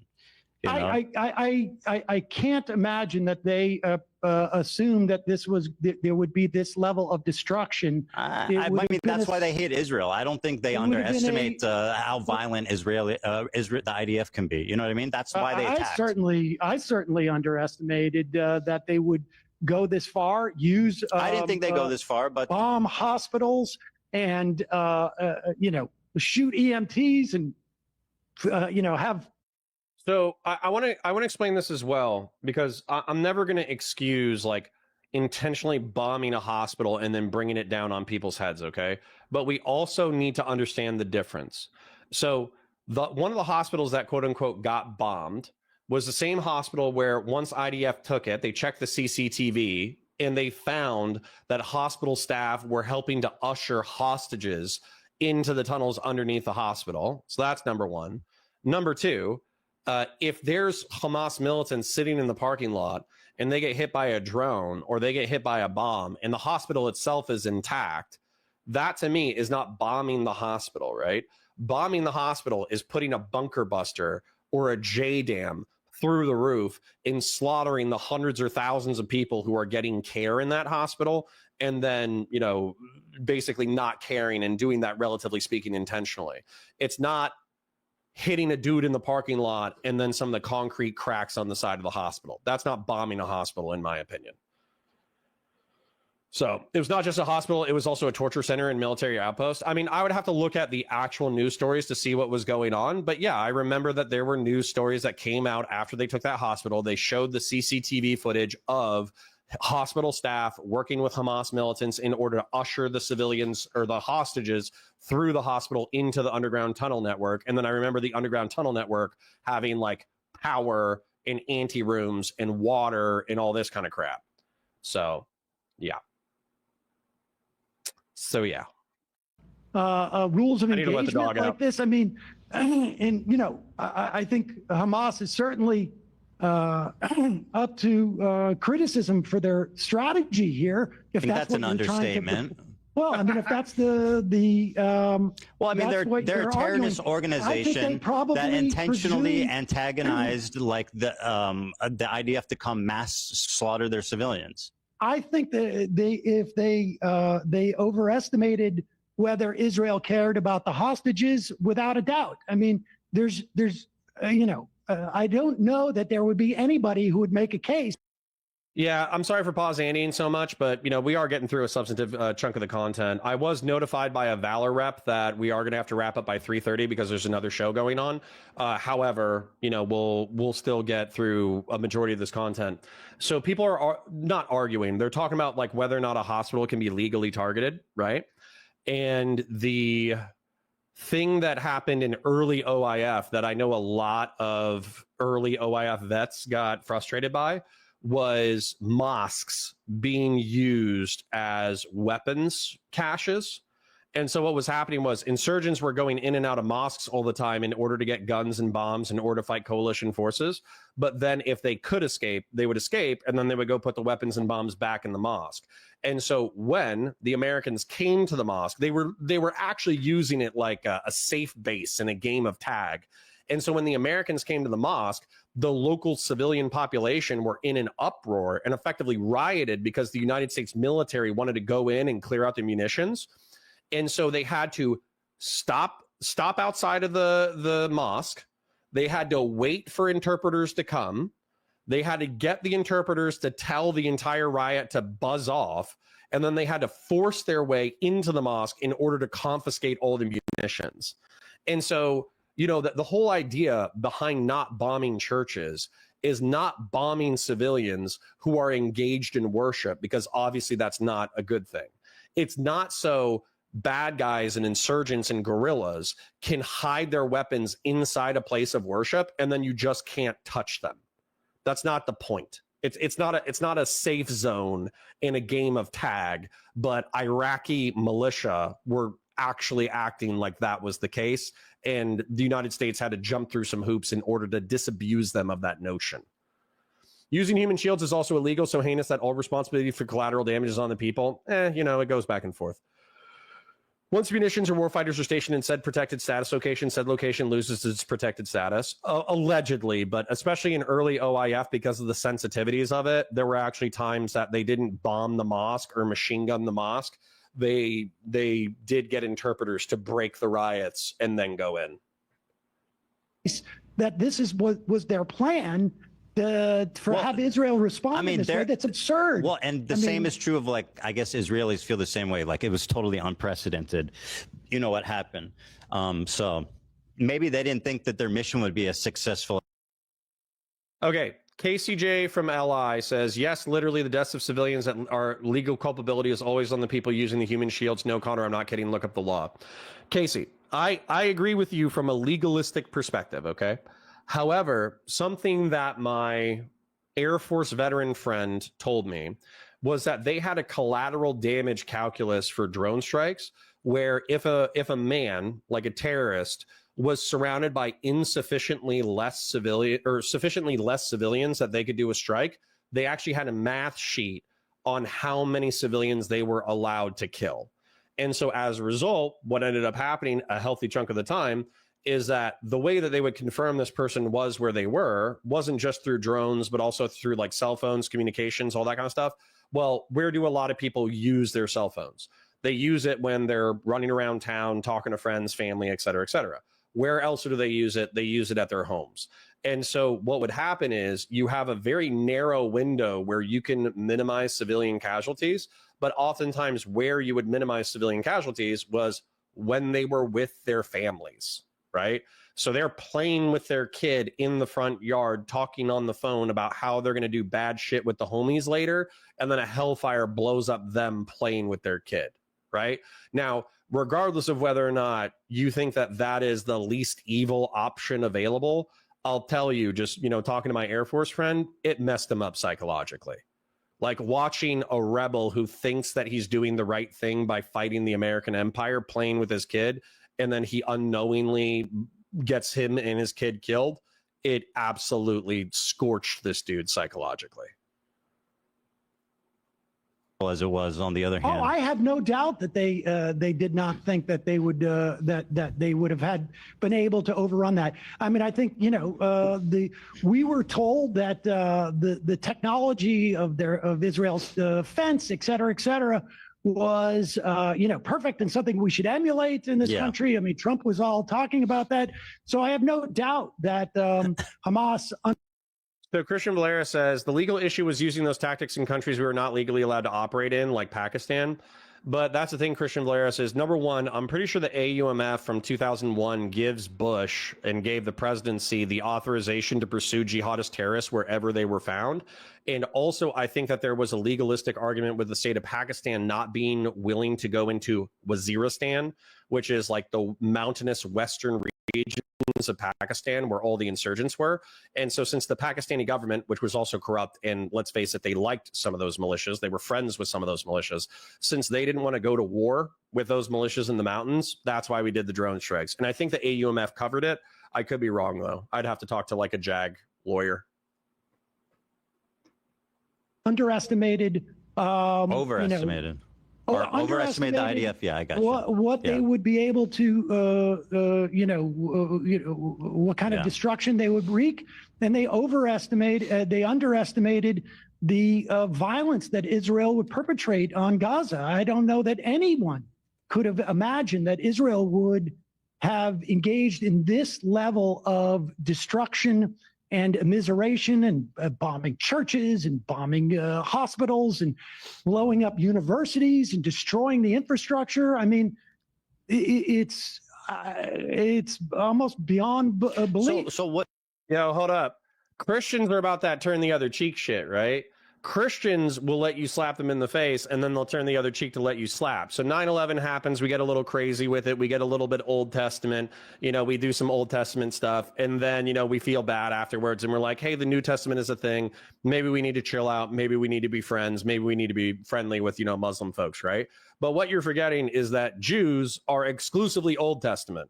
So whenever somebody does anything to Jews that's Old Testament-y, they have no problems doing Old Testament style stuff. So the fact that Sam Seder thought that this was like somehow beyond the pale of like humanitarian secular humanism or whatever, that's totally understood. But you're not talking about that. You're also talking about the world in the post 9/11 world where America, according to Sam Seder, directly, he's wrong, but he said this, The United States directly killed hundreds of thousands of civilians. So why wouldn't this be part of the calculus for Hamas that Israel might not only respond militarily, but respond hyper aggressively? So one thing that when I was talking to Hassan, and I'm just going to talk about his point, this is about him personally.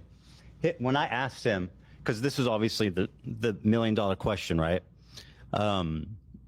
By the way, just do you know there's not one bomb shelter, public bomb shelter in Gaza? There's not one public bomb shelter in Gaza? Okay. I just think that's interesting. It's pretty fucked up, don't you think? Do I think it's fucked up? Yeah. Well, What he's asking is, do you think it's messed up that Hamas does not provide any kind of physical security to its own citizens and they actually don't care whether or not they live or die because the tunnel system is for their militants? That's what he's asking him. And then Sam's going to try to skirt away from it and say it's immaterial. Christian Blair says the IDF of 2024 to 2025 operating in Gaza now is better than 48 or 67 IDF. I agree with you, probably because there aren't body cameras and cell phones. So there would be like more murders, more deaths, more this, more that. However, let's be real, Christian Valeris, the IDF did level 80% of standing structures in Gaza, which is pretty messed up. I'm not sure. I'm not sure I understand the point. Like, well, I mean, do you think anything would be standing anymore?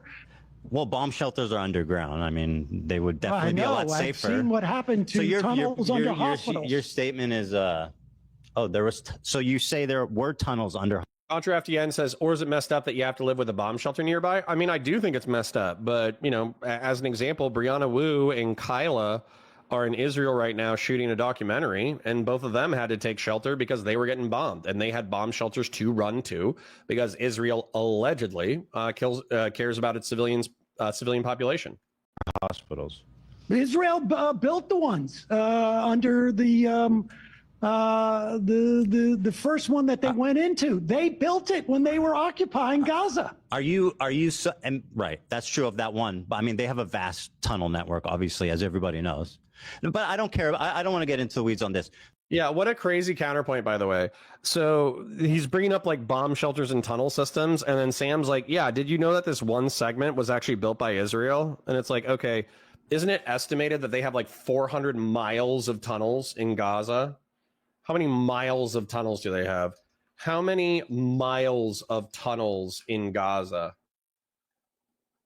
500 kilometers, 300 miles. There's 300 miles of tunnels in Gaza. I don't think Israel built all of them. The $1 million question is like, what can we do? Now, it's obviously insanely difficult as Americans, to say. I think we can stop aid immediately. I mean, obviously, it's not going to happen under I'm Trump. in favor of that, by the way. Okay. I mean, good. I mean, I think we should call for all aid to be ceased. And I think we should stop protecting them in the What UN. should have Israel done on October 8th, I guess? Like, what would have been an appropriate response for their government? I mean, without saying not this. What should they have done? I already gave you my answer and summarized it. If you need to check out the tactics used, Fallujah 2. Okay, so there's the first battle of Fallujah, which is where we just went in and we did kill a shitload of civilians because if an insurgent shot at us, we just put a tank shell through the window and we didn't care if there were civilians in there. The Iraqi government said, hey, you're killing too many civilians. You need to slow down or stop. So we did stop, and then we gave them 6 months. We hit them with pamphlets. We told them to evacuate. They did evacuate. Then we went in and we cleared every single room in the city. So I would do Fallujah too. That's how I would do it. On October 8th? I mean, I think that... Big in Gaming says General Chang said we should just send in the Zohan. Yo, Big in Gaming says, just kidding, use special forces. Yeah, but the special forces have their limits, okay? All of the movies about special forces biting off more than they can chew, Black Hawk Down, what is it, like Four Men or something like that, the horseback special forces movie, there was the other one, what's the Navy SEAL one, Lone Survivor. All those movies are about SF guys thinking they're cooler than they are, and then them getting jacked up, but then killing 10 times their number of enemy, right? That's like the story. And that's also what happened in that hostage negotiation. I don't know if you guys remember this, but there was a hostage that got saved by Israeli special forces because they knew where they were. But what happened was while they were exfiltrating, their vehicles came under fire, and the Israeli Air Force dropped bombs on where the attacks were allegedly coming from. And they ended up killing like 200 people in order to recover like 1 or 2 hostages. Kind of insane. Both sides are evil. There is no good side in the Middle East. Well, I don't. I think we're all shades. I think we're all shades of good and evil here, brother. I don't think there's a perfect person in war. Black Hawk Down is full of BS. I would be curious to know what is full of BS. I think what was it? It was like 200 and some odd Americans killed and probably like 3,000 to 10,000 Somalis killed. I would like to know what you specifically think is BS about Black Hawk Down. I think that there is they're hitting strategic sites to attempt to take out leadership. They should have. But let's talk. Like to well, the look leadership at that was moment, underground. Yeah, to look at that, that moment. I think the leadership is also in a different country. They're in like Oman or some shit. In history, like maybe it was. I disagree because they had to do something. Maybe in that moment, they had to go in and bomb or whatever they do. I think that. Madam Power says the movie was nothing but BS entertainment. Again, please explain how, right? You have 2 crash sites. You have Somalis swarming the crash sites. You have American soldiers shooting tons of people. The KD ratio was supposed to be, approximately like 10 to 1. You do have lots of injured and killed American special forces. And then what ends up ultimately happening is there's such a gaggle of miscommunication that a platoon or like a squad has to evacuate by running several miles after they've already been in a firefight for like 2 days. So can you explain what parts of it are BS besides it's all Hollywood BS? All I saw was Rangers and Delta getting into a firefight with Somalis armed with RPGs, small arms, and technicals. So Christian Blair says, Black Hawk Down, the Rangers and Delta killed a lot more combatants than shown in the movies. They waste hundreds of Somalis. Yeah. Any action that they would have taken at that point, frankly, was a function of literally decades of oppressing people and attempting to bring this to an eventuality. Right. I mean, this was. So he's not answering the question, by the way. This was. And so what should they have done? Ages ago. Well, I mean, you're avoiding. Yeah. Okay, I think what they should have done is begun empowering Palestinians in the West Bank. They should have done this. Is my same... favorite answer, okay. Sam. You're saying that this is what Hassan told me. They should disband their government and lift the borders in response to the worst terrorist attack that's ever happened. I think honestly, when you see that your policies have failed, but I don't think you actually don't believe that that's a real thing, though. I'm interested in having like a real conversation. You can't like live in a fairy tale land where in response to So, Madam Power, thank you to your family service. The Somalis knew our unit was on its way because Night Stalkers were ordered in at dusk, not at night. My spouse was a Night Stalker, and we buried our friends who flew the Rangers in. Well, yeah. Wasn't that a substantive part of the problem? Was it was a daytime operation instead of a nighttime operation? I think that was one of the problems, right? Because typically it's, I'm not saying it's impossible, but it's a lot more difficult to resist American military forces when they have night vision. So a guy that, sorry, real quick story, try to be brief because we do have to go in a minute, in 30 minutes, but the guy, I met a SF pilot, or no, he was an SF guy from Somalia. He wasn't a pilot. And he said that they like to go pig hunting in Somalia, and so they would hunt from the helicopters. And then also one of the interesting things was they effectively, without needing to, they showed this guy the evasive maneuvers that the Black Hawk helicopter is capable of, and he basically said that the Night Stalkers pilots were so talented that at night they were effectively able to like bank 45-degree angles and then pull like 20 or 30 feet, bank 45 or like 90, I guess, into the opposite direction, and then pull 30 or 40 feet. And they just could do that over and over again. So it was like the world's craziest roller coaster, which I imagine a 19-year-old Ranger in a Black Hawk helicopter shooting out 45-degree angles to the earth and then banking 30 feet in a few seconds and then flipping and doing it over and over again. That's a pretty cool idea to me. I don't know if it's true, but that's what I was told.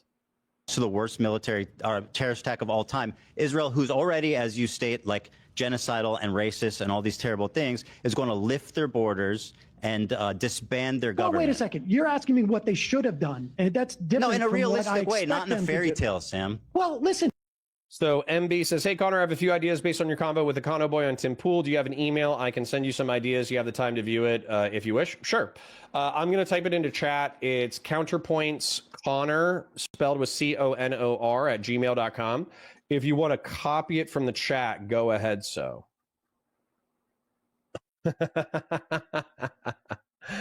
Madam Power says Wolcott Elvis was known for doing aerobatics with the MH60s that led to design mods on the birds. That's dope. That is dope. There is no realistic thing. Their agenda has been, it has been quite clear. Their agenda has been, since Ariel Sharon walked on the Temple Mount and tried to scuttle peace talks, the agenda since the assassination of Rabin by arch Zionists in Israel, the agenda has been to bring about this moment. There is no doubt about it.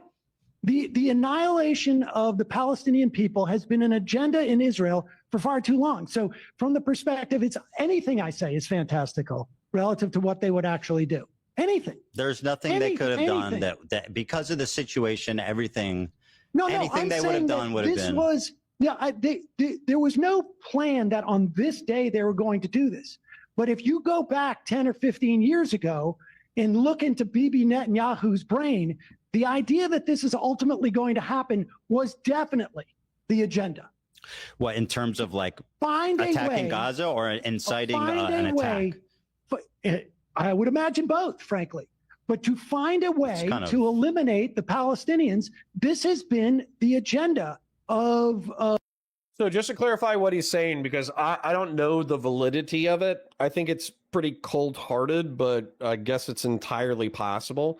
What Sam is saying is that they put the Gazans under such pressure that the October 7th terrorist attack was inevitable, and that the Israeli government as a whole actually wanted this to happen as a pretext for ethnic cleansing.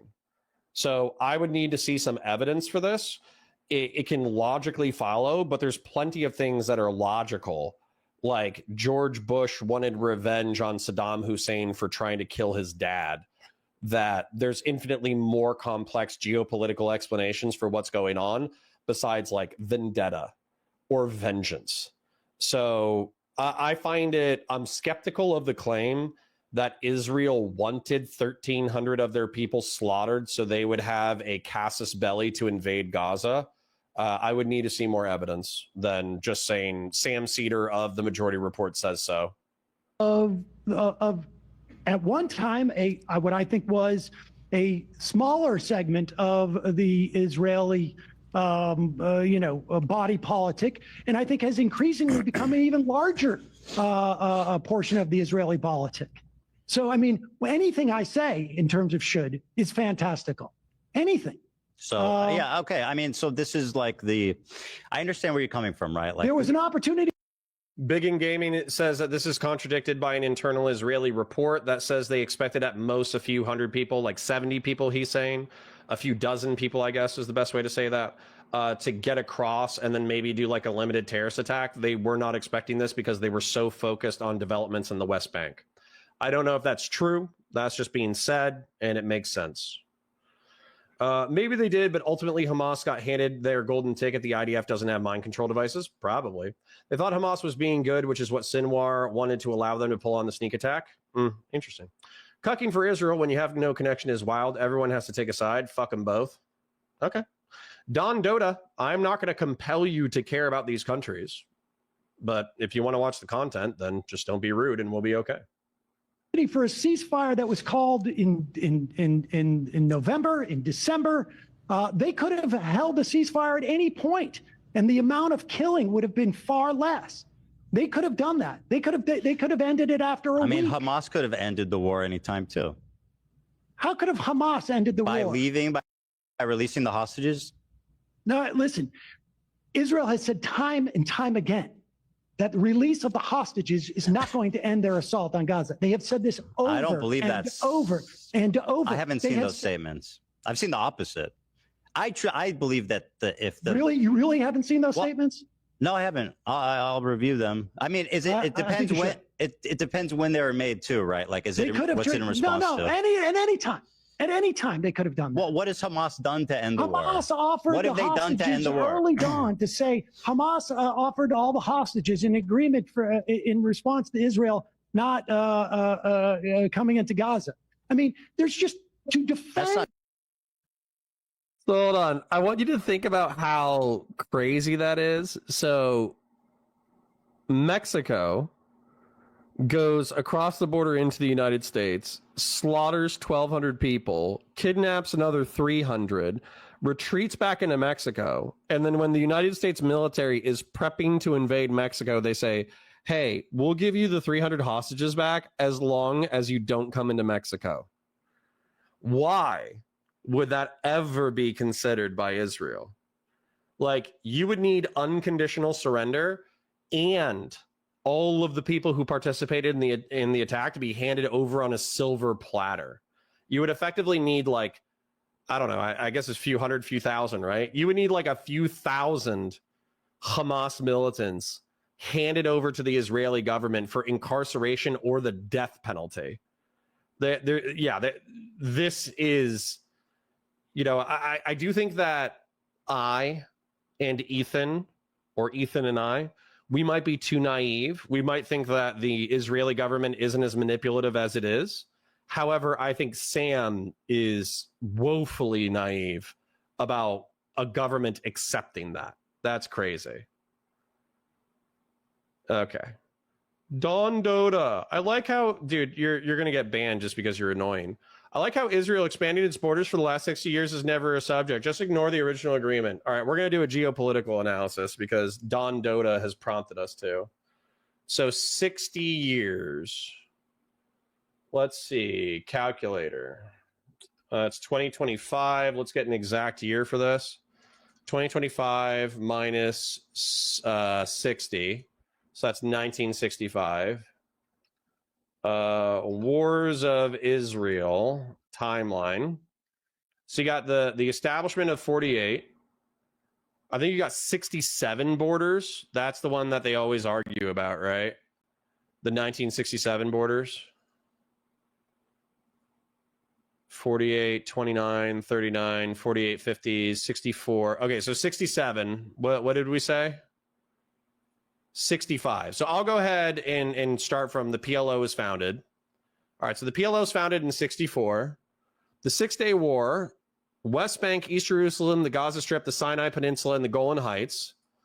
That's against Egypt, Syria, and Jordan, who all attack simultaneously. Then they give some of the territory back that they won in warfare.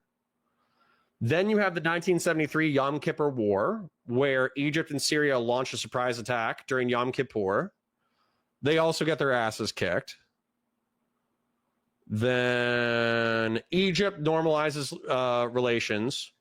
82, the Lebanese are attacking, you know, and blowing stuff up inside of Israel. So Israel invades Lebanon. Then we have the Intifada. So the point is that if you want to say like, oh, they've been expanding their borders since like 67 or 65, excuse me. Okay. Well, the greatest expansions came because people attacked them. So, you know. While you're getting one guide, can you post a Discord link? The one on your 40K channel is expired. Sure. Let me do it. Not true. Israel's actions. That didn't happen either. Being inevitable. Like, when do you think they should have ended it? When do you think they should have ended it? So who have ended what? You've asked me the question, what should have Israel done? You tell me what they should have done. Do you think what they've done is right? Well, what do you? I've clearly stated no, Sam. Okay, so tell me what they should have done. Yeah. So I mean, obviously, hindsight is a beautiful thing, but in my opinion, like you said, I think some more specific strikes. I think more moving slowly, because as you kind of pointed out but didn't really acknowledge. When do you think they should have ended? Do you want me to answer? Yeah. Yeah. So the leadership is obviously underground. I like how Ethan he does this to Hassan too, where they start interrupting him while he's talking, and then he's like, "Do you want me to answer or not? If you want to keep talking, you can keep talking," which I think is just like a big balls move, because you're effectively pointing out that the other person is being a dickhead while asking you to answer something. Whoever's at, I'm sorry, somebody was asking me for a Discord invite, but I'm in streamer mode, so it's not showing me the link. Just DM me on Twitter at CounterConnor, CounterConor. DM me there, or shoot me an email, counterpointsconnor@gmail.com. I'll get you a link. We have a lot of back end work to do, but to be honest, we need to make, in the next 6 months, we did get an editor for Valor. We should be getting it up and running, so my home channel will be bringing in a substantive amount of revenue in the next 6 months. And if we're bringing in a substantive amount of revenue in the next 6 months, then at that point we can kind of hire people to do the back end work that's needed on Discord, merchandise, community stuff, all that kind of stuff. We just don't have a lot of extraneous income, because the majority of my income goes to living expenses. So not 60, 65. Okay. And my point still stands. 5 years doesn't make a difference. So it's going to be a long mission of trying to get them. It's going to be a difficult mission. Well, it's not just that. So let's say that we did Fallujah too, and then we destroyed all of Hamas, or we destroyed a vast majority of Hamas. Then at that point, you would effectively do, in my opinion, if this was like just in any capacity whatsoever, you would effectively do nation building. Gaza is only the size of Detroit. We're not talking about rebuilding all of Iraq or rebuilding Afghanistan. We're talking about rebuilding one major city. So why wouldn't you incrementally start building in North Gaza, build like secure, good water, good electricity, good access, like a good grid, water purification, all that kind of stuff. Eliminate all the material concerns that Gazans might have and for their justification, and then let them move in there. And you're like, oh yeah, well, the workers and the Israelis would be getting attacked.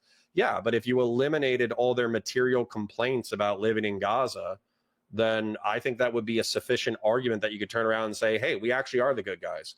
Yeah, sure, we killed a shitload of people and we killed a shitload of Hamas militants, but we effectively made Gaza better than when we annihilated it. And now the Gazans are better off.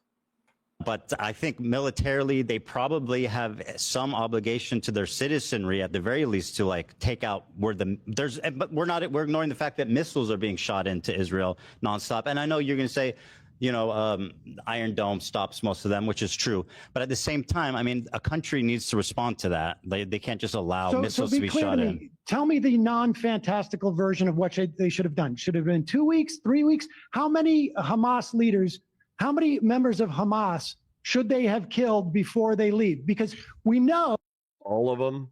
That Blinken said on his way out that virtually every Hamas member of Hamas that they've killed has probably been replaced by. Well, Contra FDN, you can say that that's silly. Can't rebuild Detroit, but going to rebuild a nation across the pond. Well, when you elect me dictator of America, I will rebuild Detroit as well. Someone who's lost a family member or an entire family or whatnot. So you tell me, Ethan, if you're the one with the. There's a KFC in Yemen. I've been watching too much Nick DiOrio, bro.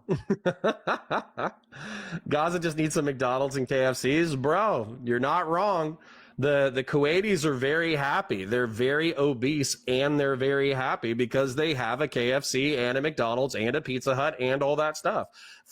In Kuwait, I think that going out on a Friday night, they don't drink, they eat fast food. And I understand that some people think that's dystopian.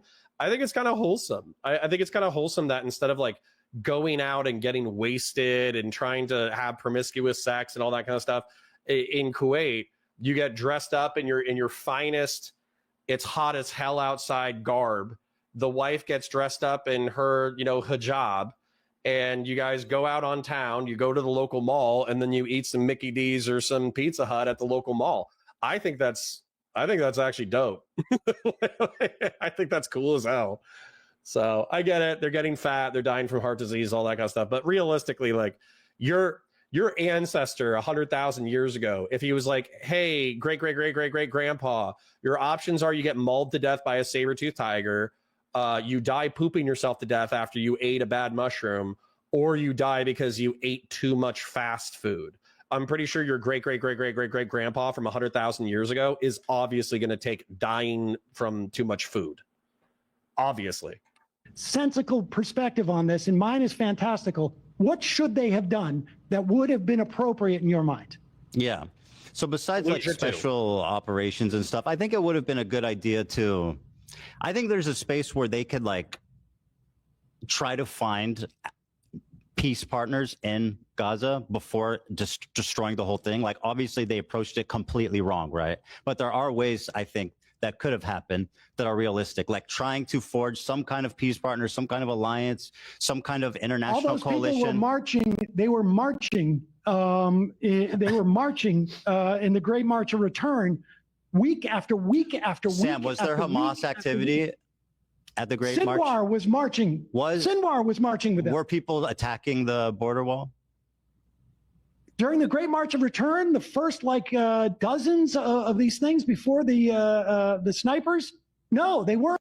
I think we're good. I think they're going to fight back and forth. We only got like 10 minutes left on the stream, and I'm pretty sure that it's all the same stuff, right? Actually, let's go to, oh, no, recapping is them when they're talking as a crew. Right. So we get the point.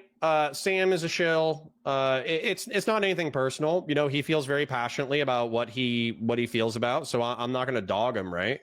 But I think that he's wrong and silly, and I think that he has very silly perspectives when it comes to warfare. So, just because he's a 40-year-old who's socio-politically relevant as an alternative media commentator doesn't mean that he's particularly insightful. I would never doubt his intelligence. I think that Sam is probably very likely very intelligent, but I think he hangs out with people who are not particularly deep. He probably has an audience that isn't particularly deep as well.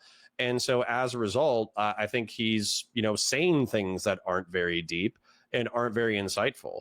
And so as a result, I think it, decreases the quality of what he has to offer the world because he's effectively offering things that I think are silly. I think what he just said is very silly.